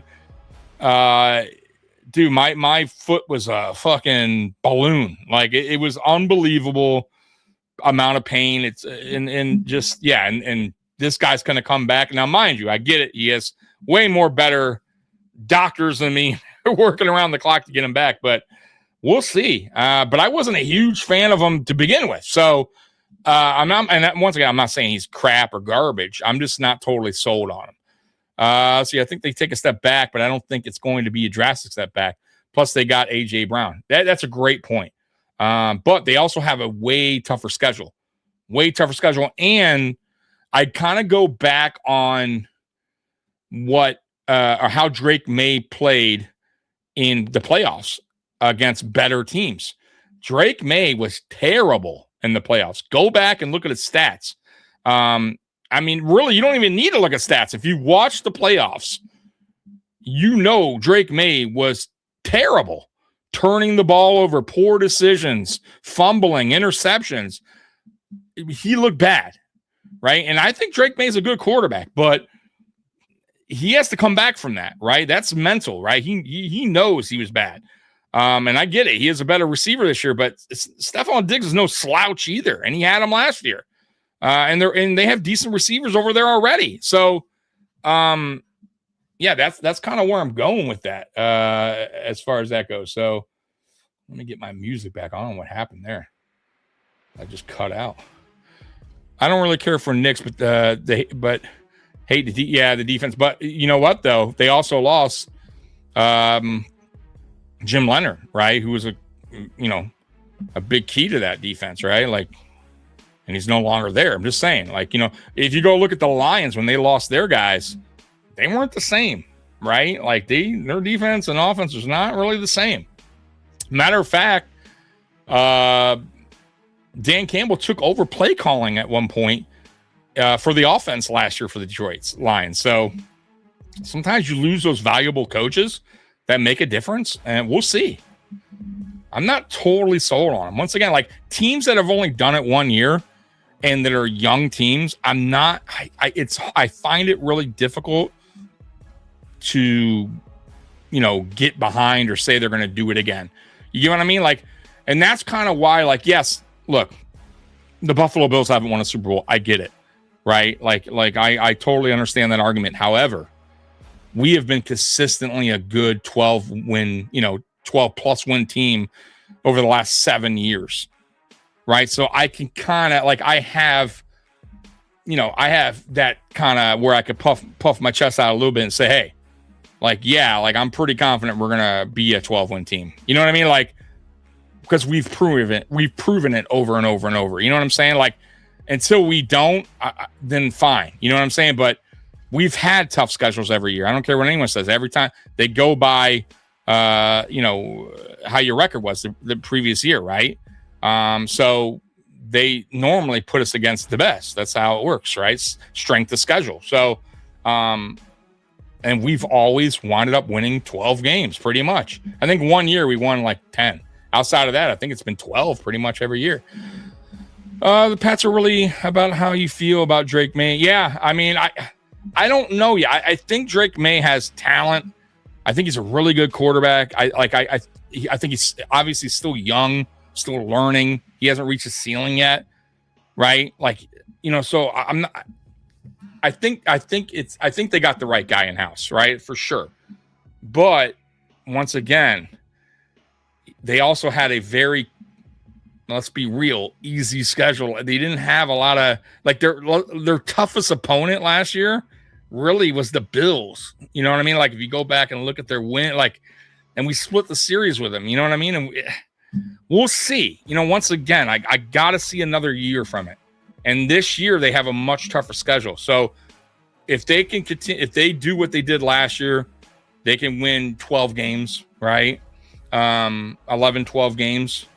Then I'm going to say, yeah, they're for sure the real deal, right? They are trending definitely in the right direction, and they are the real deal, right? If you can match what you did the year prior, but I got to see it again from them. I just don't see the Bengals or the Ravens top of the we'll find out. I'm kind of with you on the Bengals, by the way. The Ravens, I don't know about. It's so weird, guys, with the Ravens, because on paper, you look at the Ravens team, the roster, with all the Pro Bowlers and all pros and the dynamic players they have on both sides of the ball. You would think, boy, that team should have won a Super Bowl already with Lamar Jackson. Or you know what I mean? And yet they missed the playoffs last year. They played like shit.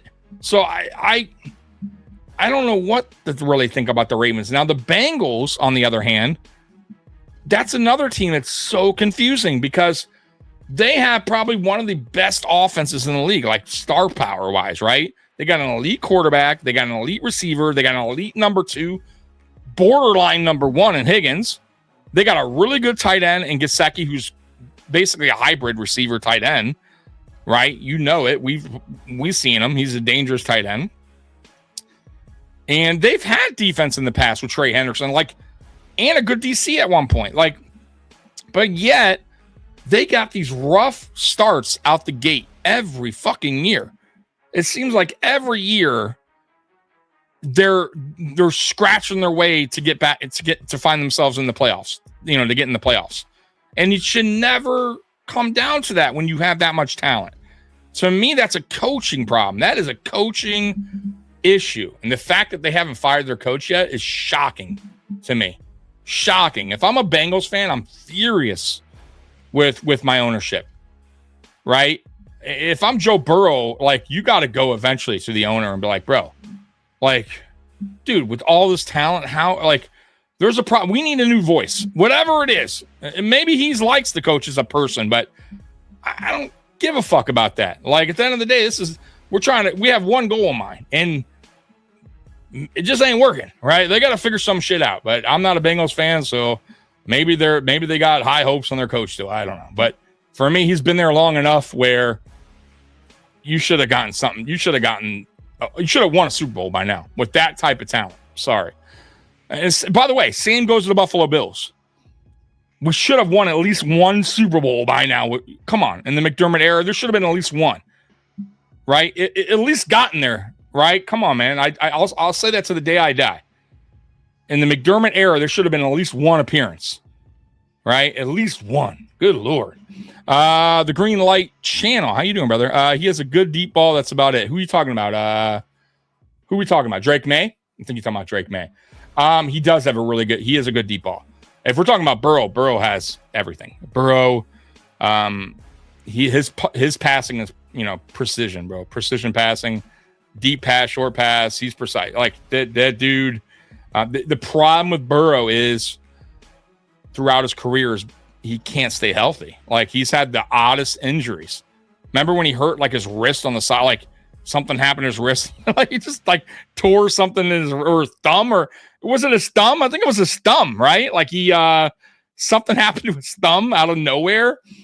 He's had some, gruesome injuries his first year, I think, right? Got hit in the leg, and then something with his thumb. Like he's had some funky injuries. I think he got hurt with his toe, right? Didn't he hurt his toe last year? It's like, what the fuck is going on with Joe Burrow? And that's going to kind of be his downfall if he never wins the Super Bowl. That and his coach, to be honest with you. That and his coach. The AFC North has always beat each other up, and Patriots are going to win most likely both games against the Jets. And yes, that is true. Right? I think that's safe to say with every team. I mean, like the Bills and the Patriots are going to beat up on the Jets and the Dolphins. Like, I would be shocked if either of those teams win more than 5 games. I will be shocked. I don't see May even throwing for, or I don't see May ever throwing for 4,530 plus touchdowns. I just don't think May is a Stafford type. He's a game manager to me. I don't know if he's a game manager. That one, I kind of disagree with you a little bit on that one, because watching him in those Buffalo games, he made some plays. Like, that dude used his legs. He made some unbelievable plays. I don't think they're just putting him out there to be a game manager. You know what I mean? And he's still very young. So I kind of disagree with that. However, the 4,530 plus touchdowns, maybe you're right on that one, but game manager, I kind of disagree with you on that one, because I see it in him where he they let him kind of be free a little bit. And I think that they're going to unleash him more as they get to know him. Because remember, it's a new coaching staff, really. All right. They've just been there 1 year. So, and he's still a young kid, but we'll see. I mean, time will tell. He had a terrible playoff run. That I know. We had a 3-game difference with the Pats, and the only game we lost, we both faced, was the Eagles. Yeah. That loss to the Dolphins last year for the Bills, that was our worst of the season. That and the Falcons, that was fucking miserable. Like, you know what I mean? Like, crazy. Oh, by the way, too, I did want to talk about something real quick, and we'll continue this. Matter of fact, let me get to the chat real quick, because I don't want to get too far behind, because now I'm falling a little behind. I believe the Ravens, when I see it, and as I keep saying, you can have the best offense, but if you don't have the defense, you don't have a real chance. Yeah, but Baltimore, like I said, once again, like I'm just saying on paper, and that's why I don't always go by on paper, right? Because I've said this before, like, when everyone's like being, criticizing the Buffalo Bills and the roster, and look at everybody else's roster, and look at all the Pro Bowlers and all pros and star players. But what have they done? Like, outside of the Kansas City Chiefs, and I'm talking about AFC. I'm not talking about NFC. So let's not go to that side. Let's stay in our division. AFC, right? Or I'm sorry, let's stay in our conference, right? Who outside of Kansas City has done anything, right? Nothing. And as a matter of fact, the only other team that's won a Super Bowl is the Patriots, and that's when they had Tom Brady. So, like, it's not like, when we're talking about, like, oh, man, their GM's grabbing all these players, and they're doing it right, and we're doing it wrong, and look at their salary. But they have done nothing. They have done nothing. So I don't want to hear it. Like that, I don't like that, I'll fight to the day I die. Like, they have done nothing that matter of fact, we've probably accomplished more, even though it's not anything to, pat us on the back about, but we've beaten the Ravens twice in the playoffs. You know what I mean? Like, so for all their star power and all their Pro Bowl selections and how they do it right, and what do? They accomplish what? Nothing. What do the Bengals do? Nothing. They miss the playoffs every other year. So once again, unless you're the Chiefs, I don't want to hear it. Look at the Broncos, Seattle, and Houston. Their offenses are okay. Yeah, see, there's a problem with Houston is CJ Stroud has diminished. Like I was like, I'll eat crow on that one. I thought CJ Stroud after his rookie year, like what I saw from CJ Stroud's rookie year, I was like impressed. I'm like, damn, this dude, yeah, he's legit. He's going to be legit. And Mikey was like on the fence. Mikey was like, I got to see another year. And I was so convinced, man. And you know what? I kind of learned. I should live and learn because he's just gone downhill since, right? So that's kind of what might be Houston's problem. Their defense is elite, but it's super rare that you can win a Super Bowl and only being good on one side of the ball. Even great, like it happens, but not often. And you saw it last year in the playoffs with Houston. Like they struggled, right? Even against who was the first game they played? They had a tough win against. They got through that one. Was it the Chargers? I think it was the Chargers. But man, even then they stunk. It was their defense that got them through that game. And then they lost against the Patriots, but their defense pretty much kept them in that game for a long time until they couldn't.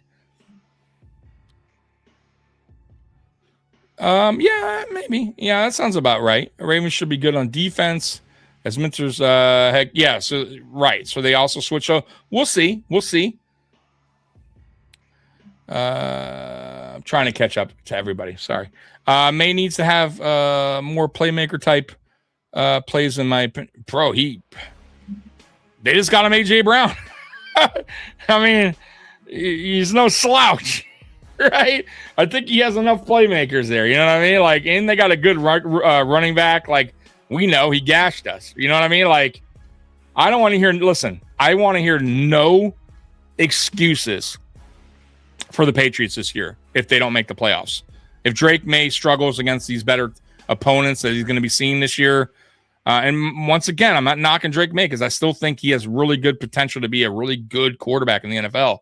But this year, boy, I'm telling you, they have a tough schedule, boy. So we're gonna see what Drake May is all about. And there's no excuse. They gave him AJ Brown. It's his third year in the league, second year in the league under with Vrabel, and his offensive coordinator over there. So. Yeah, to me, there's no excuse. There's zero. Can you imagine Josh Allen, right? AJ Brown, like, dude, like, and what? Really, a second year under Vrabel? Like, they're already surrounding him with a lot of talent, and they got Romeo Doubs over there too. Like, he's no slouch. Booty, he's a good receiver. Like, they got talent. They got a good tight end too. I believe he's still there. Like. I don't want to hear no excuse when it comes to the Patriots this year. Like, if they miss the playoffs, you know what I mean? Like, or if they have a bad season, I don't want to hear it. Like, don't tell me, like, they didn't surround him with talent. Like, they certainly did. Richie, how you doing, brother? Evening time, great to see you. May's a one-hit wonder last year. Not trolling, but he's not as great as he looked. Merchants of easy schedule, and easy playoff opponents for them. No KC, Baltimore. Yeah, I mean, I'm with you on that.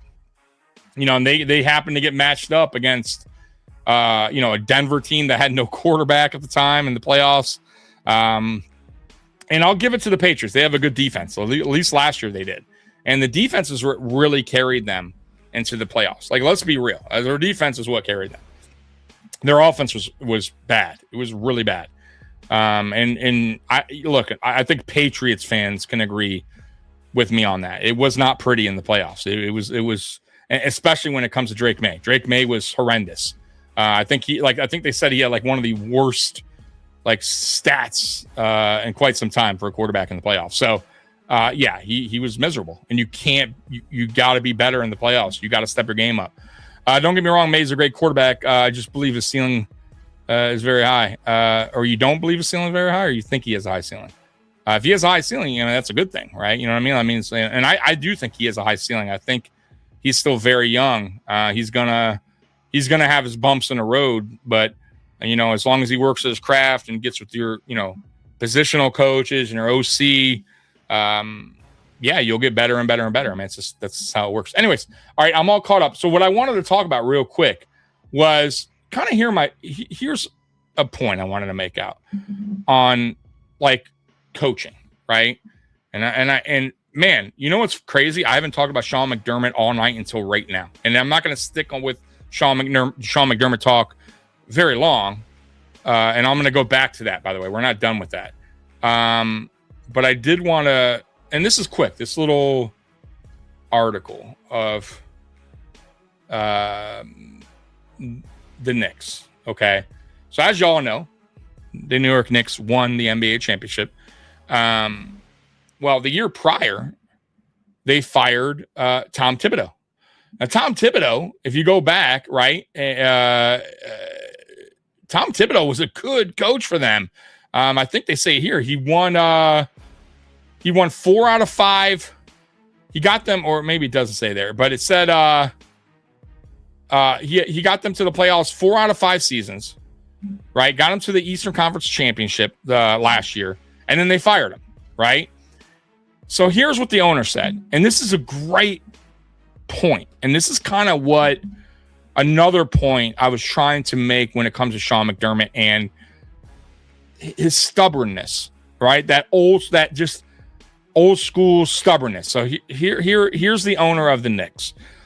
This team is really built on the shoulders of Tom Thibodeau, and that's fair. I get that, right? Like 4 out of 5 seasons, getting to 50 plus wins, Eastern Conference Championship, but didn't get the job done. Knicks owner James Dolan said during an interview on The Fan in January. It's back in January, by the way, right? We went as far as we did last year. So you really got to take your hat off to Tom and the job that he did. But we did come to the conclusion that we had an idea of how we wanted to organize the team. And that meant we needed to evolve, actually beyond the old traditional coaching formulas. And we tried to work with Tom. It really wasn't his thing. And ultimately, they fired him. So basically what that tells me, guys, is the players, which I heard when they initially fired him, there were some players going pretty much talking to the owner and management saying it's not going to work. And that kind of tells me that Tom Thibodeau was not willing to change his ways, right? And, change his old school way of thinking. And these players wanted to go with another direction because they felt like their abilities could be used in another way. And Tom Thibodeau was refusing to change his old school way of thinking, right? And I feel like McDermott falls in that category. Like McDermott and his defensive scheme was good in the beginning, fine, but he never wanted to evolve, right? While offenses are evolving all the time, every year, right? Changing it up, bringing different kind of schemes, different kind of looks, trying to trick the defense, get the defense confused. You have to adapt to the times. And I felt like Sean McDermott never did that. And then he tried to adapt that way of thinking, that old school way of coaching, to the offense, which it hurt the offense. It's not the way Josh Allen likes to play, right? Josh Allen isn't that kind of quarterback where you want him to sit in the pocket, not run as much. Like, that's just not what he does, right? You got to let Josh be Josh. That's what makes him special, right? You got to open up the offense a little more, right? You can't take away what makes Josh Allen so great. And that's what he did over the last 2 years. And really, that's what he wanted all along. And that's why Brian Daboll and Sean McDermott butted heads pretty much since day one. The only reason Brian Daboll didn't leave early on is, I believe, is because Sean McDermott was a kind of newbie, right? Head coach. And our offense was still scoring points. So for him, it would have been a tough, it would have been tough for him to fire Brian Daboll and give a good reason on why he's getting rid of Brian Daboll at that time. You get what I mean? So ultimately, he let Brian Daboll's pretty much contract run out, and Brian Daboll got a head coaching job. And then That's where everything was in-house. Kind of like Leslie Frazier as well. Leslie Frazier was an outside guy, brung in. Leslie Frazier, if you go back, the defense was okay under Leslie Frazier. It wasn't bad at all, actually. In the beginning of that defense, if you talk about the beginning of time when Sean McDermott first over and Leslie Frazier was here, that's kind of when our defense was at its best. If we're going to be real. Then he got rid of Frazier, and then he took over defensive coordinator play calling. Wasn't that great. Then he gave Bobby Babich keys, which really was not his keys because he took the keys away like he was a child whenever he felt like, he wasn't doing a good job. So yeah, like that, like these are reasons. My point is, these are reasons why fans should understand and why I was so wanting Sean McDermott to be fired. It needed to happen. You could not continue on with a coach that was being stubborn like that. You needed to change. You needed coaches that are willing to evolve and understand that the game has changed, right? And understand and believe in your coaching staff that you have in place. Not just go, hey, I want it my way, only my way. I don't care what anyone says. Matter of fact, I'm not going to bring anybody on the outside because I don't want anybody interfering with what my philosophy is, what my vision is. So I'm going to stay all in-house. And that's pretty much what he did. And that was his failure. That was it. And that's why we were never going to get over the wall. That's why Tom Thibodeau would have never won an NBA championship with the New York Knicks. I promise you. It was not going to happen. Just like when I talk about my Detroit Pistons and when we fired Rick Carlisle, which, by the way, Rick Carlisle wound up winning with Dallas years later. So he wasn't a bad coach. However, at that time, he just wasn't going to get the job done in Detroit, right? We had to move on. And what did we do? We got Larry Brown. What happened? We won an NBA championship with Larry Brown right away. Right away. It tells you everything you need to know. The Golden State Warriors had the same team, wound up firing Mark Jackson, brought in Steve Kerr, won an NBA championship. The Miami Heat, they fired Stan Van Gundy. Pat Riley took over. They won an NBA championship. Same team. Coaching matters. If you look at the NBA Finals, right? And that, if you watch those finals, the Spurs, multiple games had huge leads, but they have a very young team. They have a very young head coach.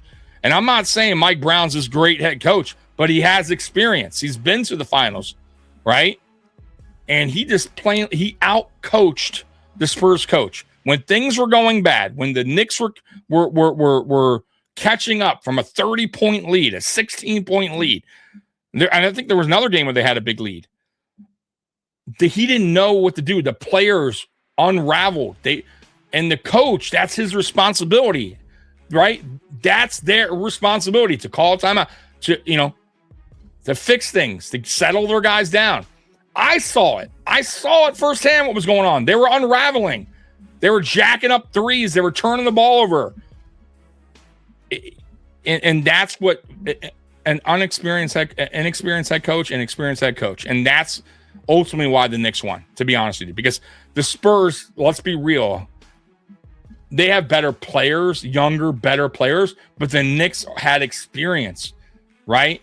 And they had an experienced head coach. And ultimately, that's what got them the job done. It matters. Coaching absolutely matters. I tell everybody that. Like, and people, guys, I'm telling you, like, positional, and especially in the NFL, is the ultimate, like, where it matters the most, because it's unlike any other sport, in my opinion, right? I guess baseball, you have a lot of coaches, so I guess baseball is somewhat close to the NFL. But, man, you got to think about it. The NFL has so many position groups, so many different coaches, training staff, tight end coach, running back coach, wide receiver coach, and offensive line coach, linebacker coach. I mean, I can go on and on and on and on. Running back coach, like on and on and on and on. And all these guys play a role, and a very important role.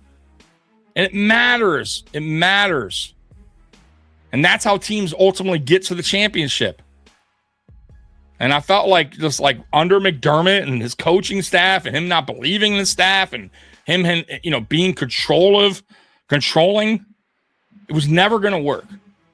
And that's not to bash the guy and say he's a bad coach. I think he's a good regular season coach who struggles to evolve.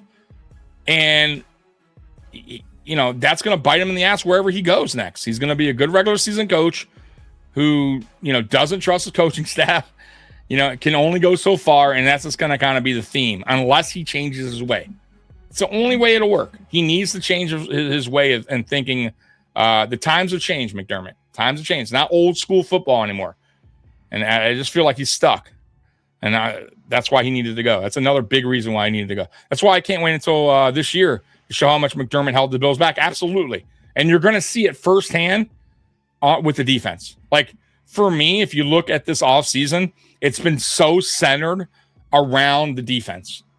I mean, and we did, they totally changed this defense around. And nobody talks about it, but it's not like they went out and got a defensive coordinator who runs a 4-3 and a similar defensive style as Sean McDermott, right? Because they could have done that. They could have went out and go, you know what? Let's find a coach who runs a similar style. This way, the players that we have in-house, could continue what they've been doing, and we're not throwing things out of whack. They could have brought back Bobby Babich, but they didn't. They went the total opposite direction. I mean, the way different direction in with the scheme, with the coaches. Talk about youth. I mean, they got coaches from college, but then they picked up John Fox, right? They picked up Carmichael, right, on offense to be OC, who's been around the block for quite some time. He has a ring to show for. John Fox is an excellent coach. I told, I was in the PPP post-podium chat earlier. They didn't read it, but John Fox, 10 out of 11 seasons, whether he was a head coach or defensive coordinator, his team was always in the top 10 on defense. I mean, impressive. He got 2 teams in 3 years that were 1-15 or 2-15, terrible records when he inherited them, into the Super Bowl. That's Carolina and Denver. He did more than McDermott did ever. Even though he didn't win a Super Bowl, he had more accomplishments than McDermott, period. And we have him here as a senior coach, right? He's going to advise. He's going to help out with these young coaches. They're going to make mistakes. That's the perfect guy to have in a building. People are kind of sleeping on that. People are kind of sleeping on the Carmichael thing. I think some people are a little bit more excited for Carmichael than Fox. But I think I'm more excited for Fox than Carmichael, but I like them both. But it's just not talked about enough, in my opinion, how the defense totally, reverse, just totally changed their concept on everything. Their scheme, their vision, the type of player they want here, right? The type of player they want in the locker room, all that stuff. Right? They're not looking at choir boys only, right? I don't give a fuck if you're a loud talker like CJ Gardner-Johnson, right? And I was telling Mikey earlier, it's, you got to remember this. Jim Leonard, he inherited a lot of these guys, but everything here as far as this offseason, these are Leonard guys. When it comes to free agency, when it comes to the draft, this is the future. It started now. Right? All these guys, these are different type of players that we've not had here in the past. Hold on real quick, guys.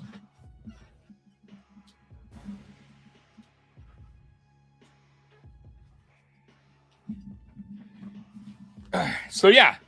So, it's for me, I feel like they, even though Pagula and Bean didn't mention the defense, when it came to the firing of Sean McDermott, I promise you that it was talked about prior to firing Sean McDermott. I promise you.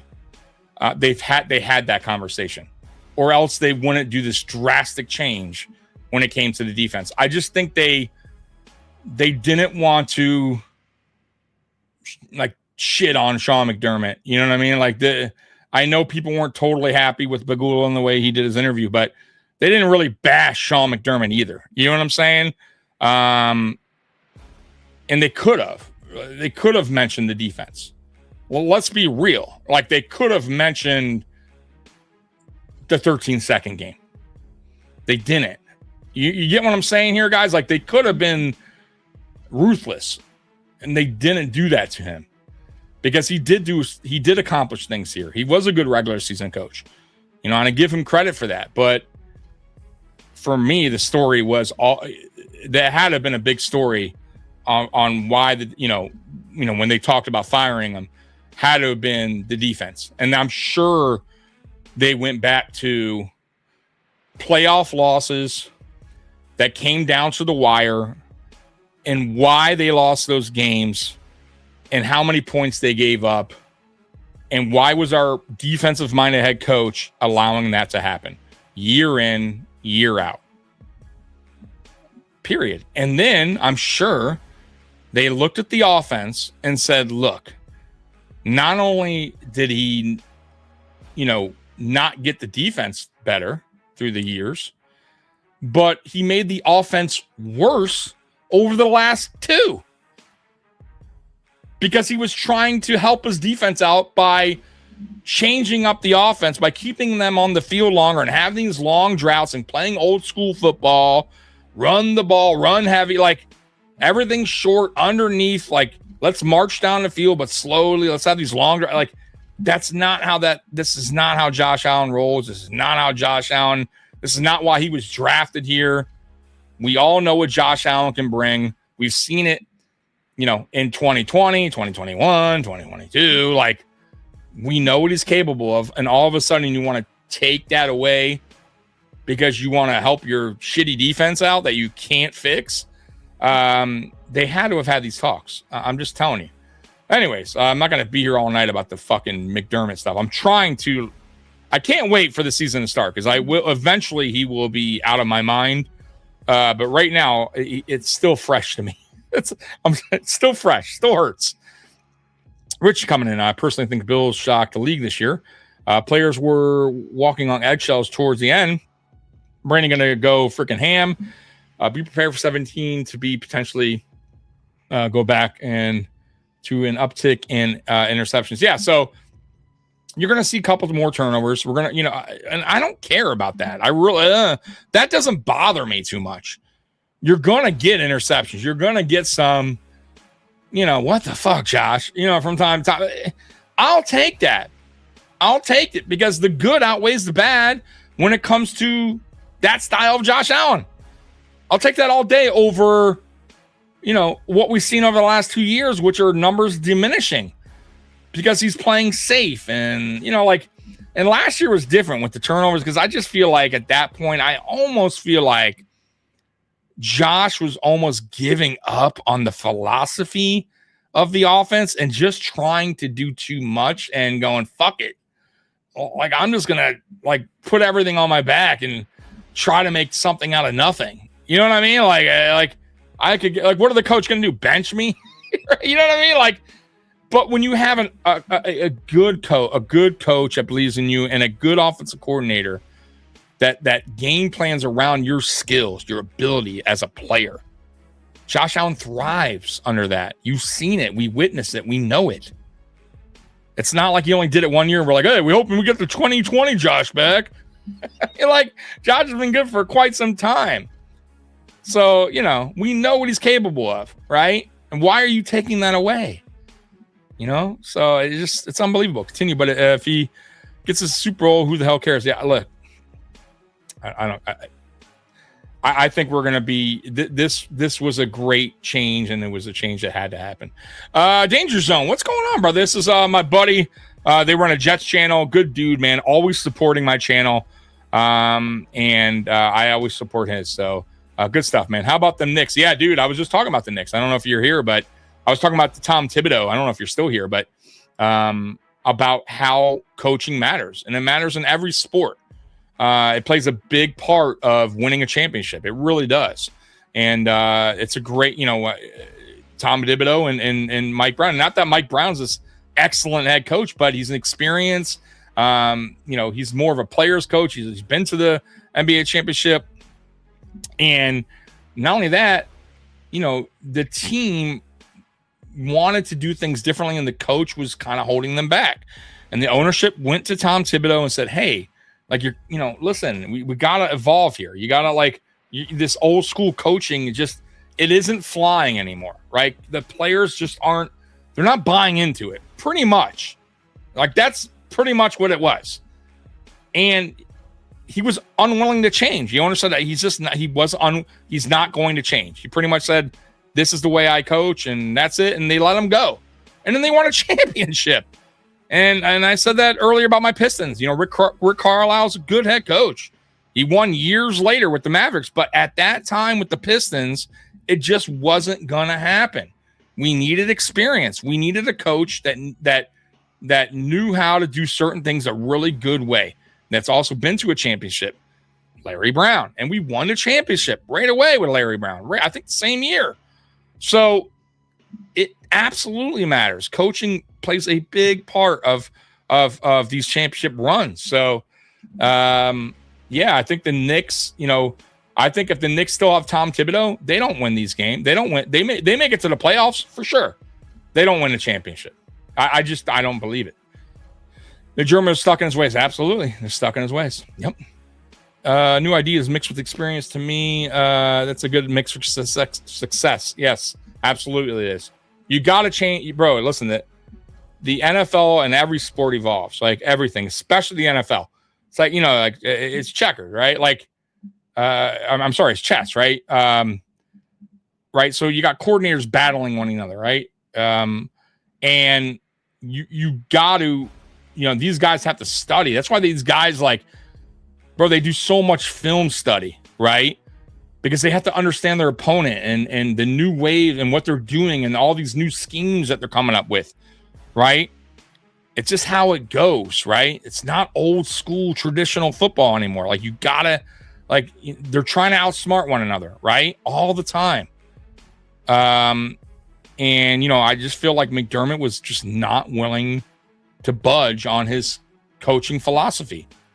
And when you get a guy like Joe Brady, and I'm hoping, and I'll mind you, I don't know yet his coaching style. We haven't yet seen him coach a game, but he's young, which for me, it already seems like he's already connecting with the players, which is a good thing, right? That means he's going to listen to what the players have to say, respect what the players have to say, also respect what his coaches have to say. I don't think McDermott ever respected any coach that he had. Maybe Aaron Cromer, because I don't think Cromer would have put up with McDermott shit. But outside of that, a lot of young guys that weren't going to really stand up to Sean McDermott. You know what I'm saying? So yeah, man, it makes a big difference. But right now, man, you got a young coach in there, a lot of young coaches that are innovated. They understand the new wave of offenses and defenses, right? And they're going to be able to adapt and adjust. But then you got the old heads, like I said, John Fox, Carmichael, to go, hey, let's do it. Let's settle down here.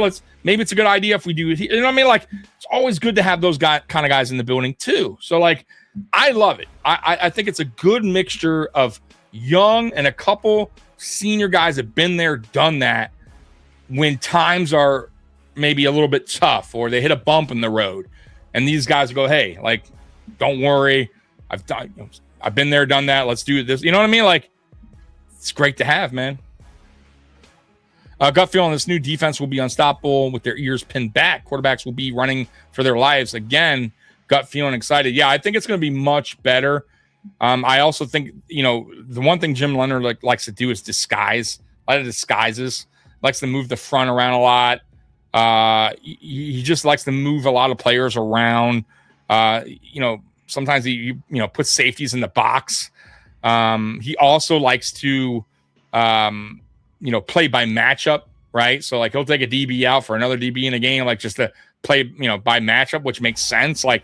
So he's a different type of coach. He likes to do a lot of disguises, a lot of exotic blitzes. So you're just not going to teams that are going to be playing us aren't going to be seeing the same defense over and over. You're not going to see the same 4-3. Right? You know what I'm saying? There's going to be a lot of adjustments during the course of a game as well, right? So we may go into the game as a 3-4, but you're going to see a lot of different movements. We could go to a 4-3, a 3-4, so many.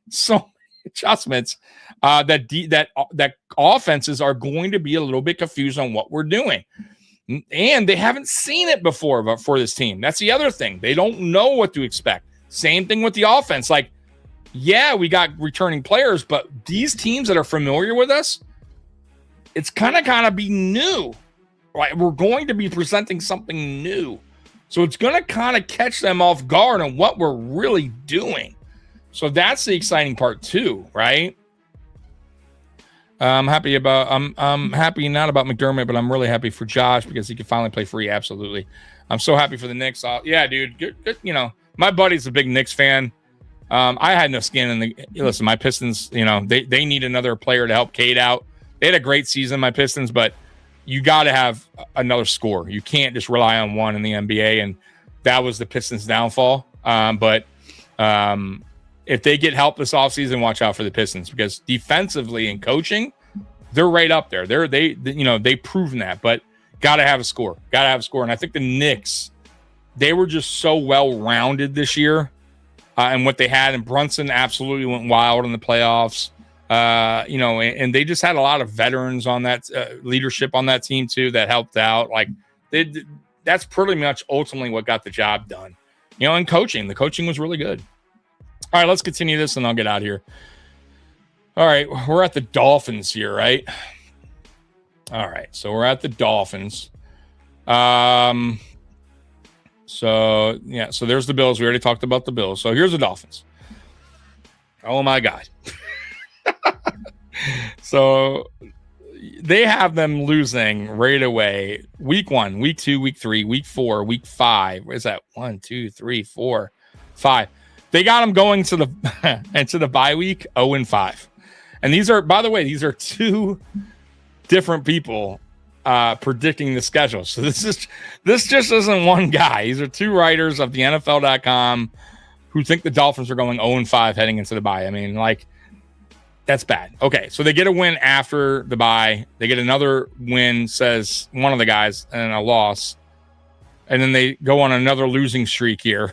Both guys have another 3-game losing streak. One guy has them a 4-game losing streak. Then losing again. Both guys agree. One guy's a win, one loss. A loss, win, loss. They got them at 3-14. Yikes. I have the Dolphins winning like max 5 games. Max. I can't see them winning more than 5. I think they win about 4. I think 4, when I look at their schedule. Okay, like I think the Raiders is a toss-up, in my opinion. I think the Raiders are bad. However, you're at LA or Las Vegas. But they're going against a rookie quarterback. I would say that's a toss-up. I think the Dolphins can win that game. To be honest with you guys, I do. I think the Raiders are bad, bro. I'm going to give them a win against the Raiders. I just don't like the Raiders. A rookie quarterback. Once again, not that the Dolphins defense is that great, but I'm going to be nice and give them the win here. I think they lose against San Francisco. They lose against the Chiefs. They lose against the Vikings. They lose against the Bengals. I think they lose against the Jets because they're at the Jets. I do think they split, though. So they lose against the Jets. I think they lose against the Patriots. They lose against the Lions. They lose against the Colts. They lose against the Bills. I think they beat the Jets. That's 2 wins. They lose against the Broncos. They lose against the Bears. Wow, surprisingly, they had them win here, one of the guys. They lose against the Packers. They lose against the Chargers. They lose against the Bills. They lose against the Patriots. Wow, what did I have then? How many? Did I only have them winning 2 games there? Hold on. Raiders are 1. The Jets are 2. God damn. I haven't won 2 games. Sorry. Holy shit. Never mind. Maybe they can win 3. You know what's a toss-up too, possibly, is maybe the Vikings. Maybe, but they're at the Vikings. I don't know. I mean, Could they beat the Jets twice, maybe? Oh, God, that's brutal. Yeah, I mean, and what do they have them winning? 3 games each. You know what? They're not that far off. Yeah, that's about right. Okay, Ollie's take on the defense on the season, Dolphin season. Toughest game to call week 1 Raiders. See? I haven't even read this, so 100%. That's the game where I'm saying, like, I'll give it to them, but they could lose. They could lose that game. What was the Patriots' 25 record before their Super Bowl run? You mean the regular season record? I believe they won 13 games, if I'm not mistaken. Let me see here. NFL season.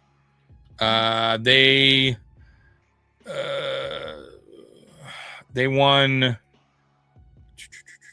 I'm sorry, 14. They were 14-3. The Bills were 12-5. So yeah, I mean, they had a good regular season. They went on that run. Remember, like, I think they started off the season bad. They lost against, was it Pittsburgh or something like that? The year before. Oh, they were bad, dude. They had like 3 wins or some shit, 4 wins. Remember? They were bad, bro. They were a bad team. I forget what it was, but they had the biggest. I think they had the biggest turnaround of any team in the NFL. Let me see here.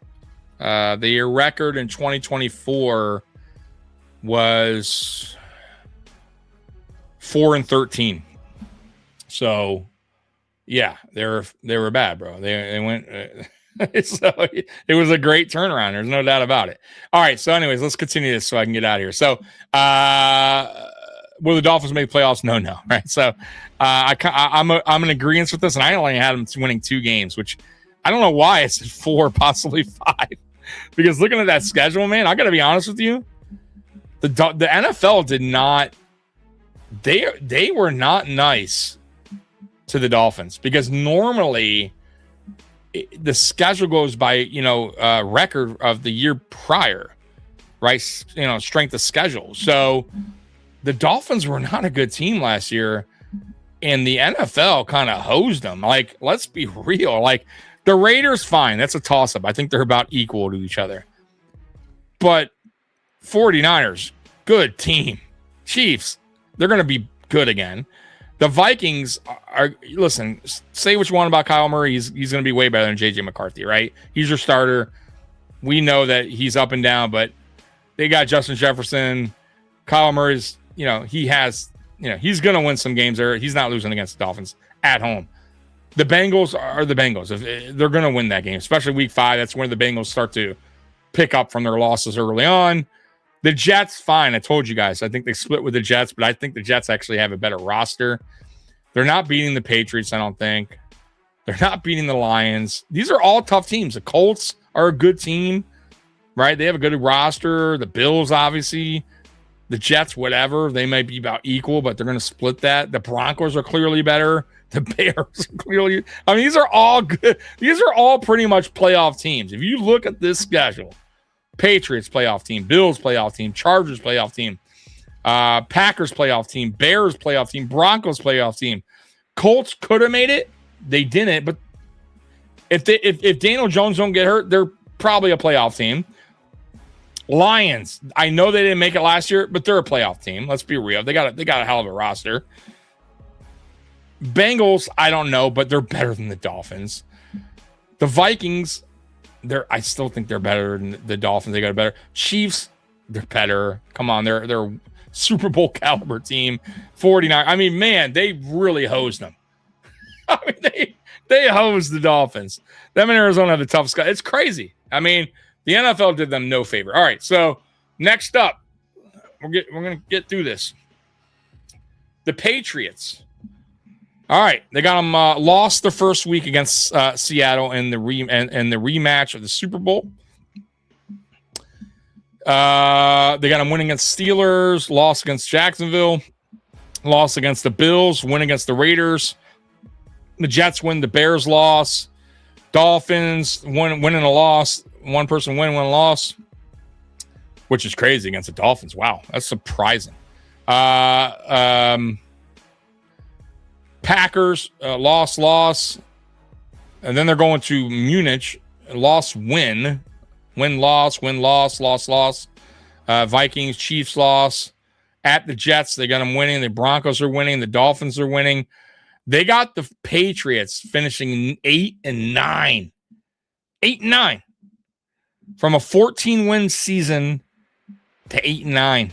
Wow. I mean, if that happens, I'm going to tell you right now, Patriots fans are going to be losing their mind. If they go from 14 wins to 8 the following season, that is a total letdown. I think they at least win 10, but I'll be honest with you, I could see them winning only 8 or 9. Like, it's not crazy talk.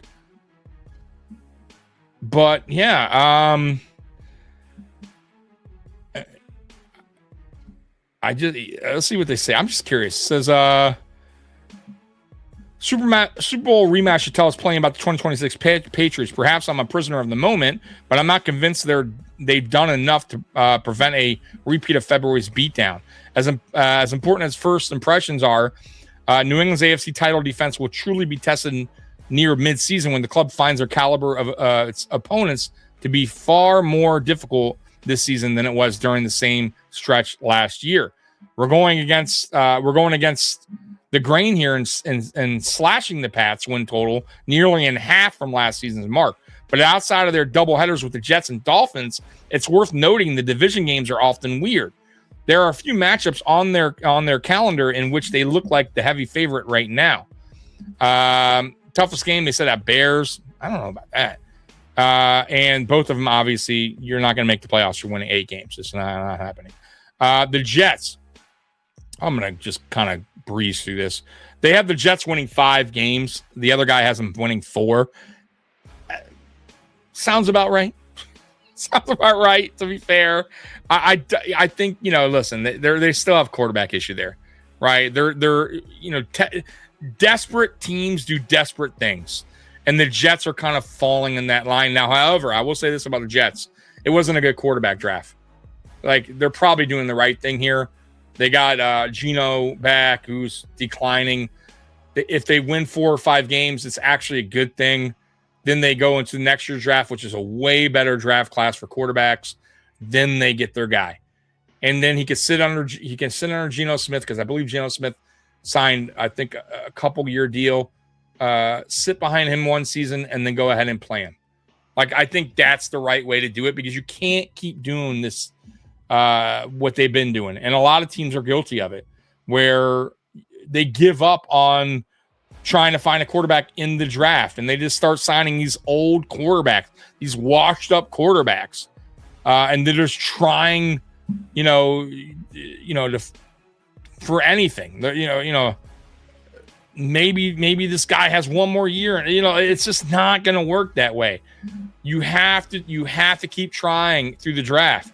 Eventually, you will get it right.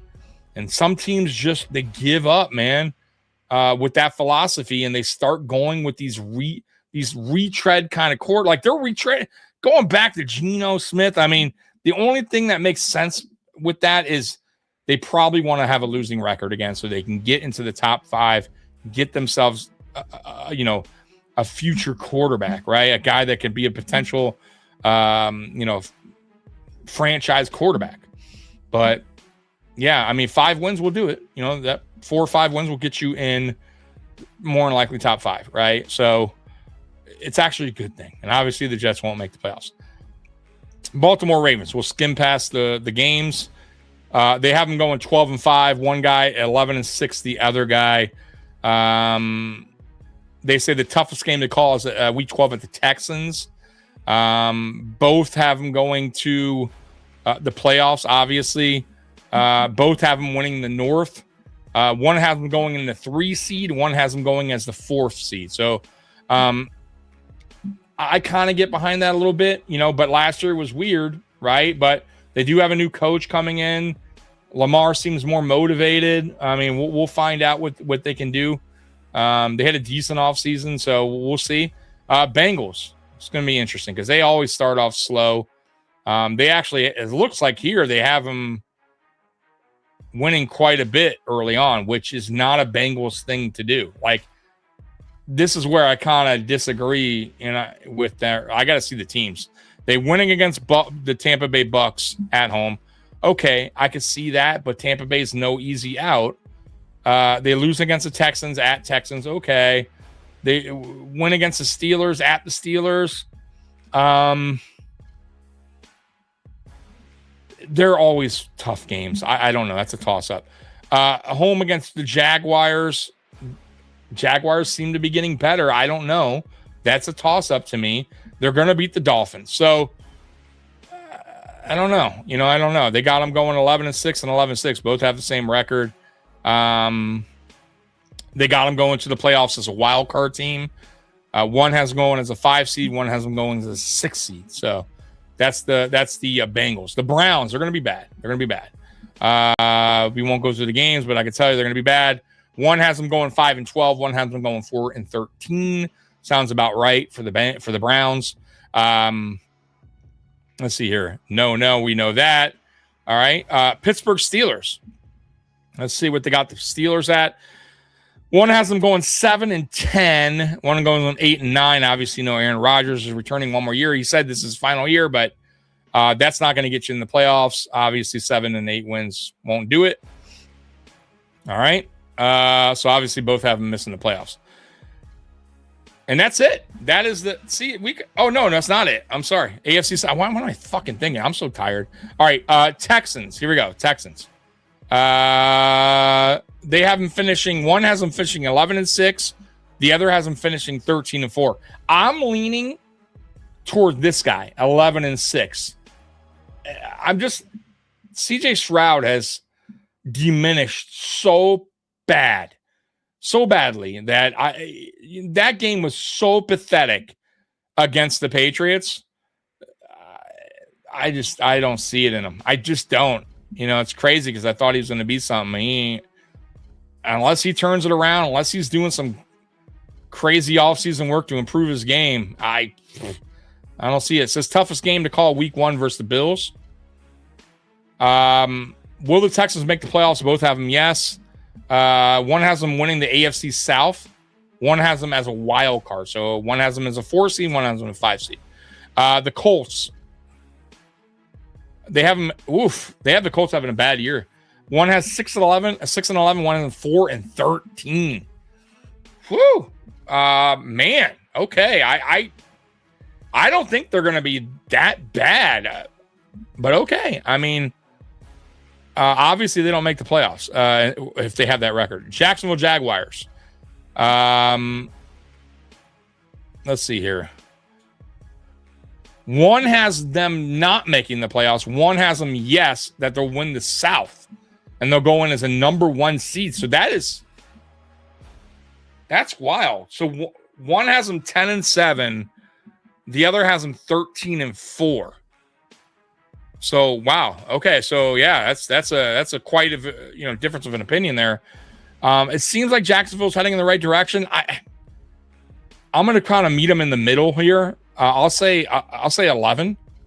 I'll say 11 wins, which should get you in the playoffs. So as a wild card, at least. So I'll go there. They have their toughest game against the Ravens. Tennessee Titans. They're going to have another bad year, and they're still kind of, though I thought they had a good offseason, good draft and all that, but they're still rebuilding. They got them going 6-11 and 6-11. They both agree on with the record. The toughest game is against the Browns in Week 7. Obviously, they don't make the playoffs. Trek Reviewer, I heard the Jets just re-signed quarterback Richard Todd. I don't even know who's Richard Todd. Who the hell is that guy? Working former fucking Blockbuster employee? I don't even know who that guy is. Denver Broncos. Let's see here. Denver Broncos. They got one guy has them going 10-7. The other guy has them going 9-8. 9-8 won't make it playoffs. So I can tell you that right now. So the toughest game is against the Jaguars. Week 2, toughest game to call. That is. Will the Broncos make the playoffs? This guy says yes as a wild card, number 7 seed. The other guy, Tom, says nope. So interesting. So a Broncos team that had a really good year last year. One guy doesn't think they'll make the playoffs. So interesting. The Chiefs. Now this one should be interesting because they did not have a good season last year, even when they had Patrick Mahomes. Though I think they'll turn it around this year. They did get better in the offseason. Patrick Mahomes will be back. He's still young. I'm not going to kill him on the injury or think he's going to diminish because of that. A lot of quarterback stuff for that, come back and just be fine. But let's see what they say. 12-5 says one guy, 10-7 says the other guy. It says the toughest game to call is week 1 versus the Broncos, which is true because they always have good matchups. Will the Chiefs make the playoffs? Both say yes. One guy says AFC West champions, number 2 seed. The other says it's a wild card as the 7 seed. All right, next up is the Raiders. Toughest game to call is week 3 at the Saints. Will the Raiders make the playoffs? No. Both have them finishing, one has them finishing 4-13. The other 3-14. And that's why I have the Dolphins game as a toss-up because they're going to be a bad team, right? So obviously they are not making the playoffs. The Chargers coming in. One has them going 10-7. The other has them going 12-5. It says week 8 will be their toughest game to call. Is their toughest game to call? Will the Chargers make the playoffs? Both say yes. One says wild card, number 6 seed. The other says AFC West champion going in as the 2nd seed. And that's it, folks. That is it. We have covered the AFC. Next week, I'll do the NFC with you guys.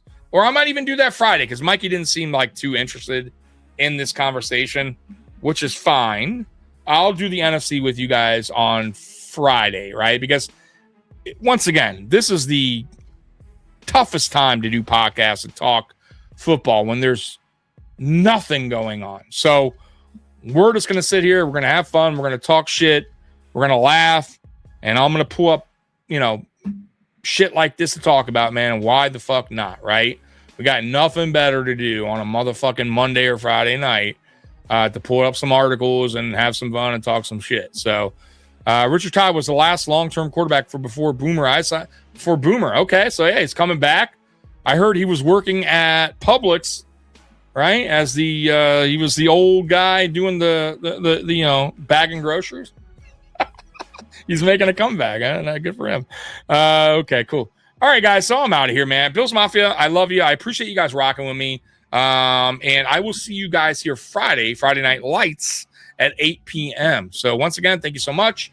And by the way, if you guys want to join the Discord, I will I'll actually make a new posting on my YouTube channel. You'll see it pop up. It'll have the new link because I think the old link didn't work. So anyways, guys, have a good night. Appreciate you guys. Go Bills. Peace.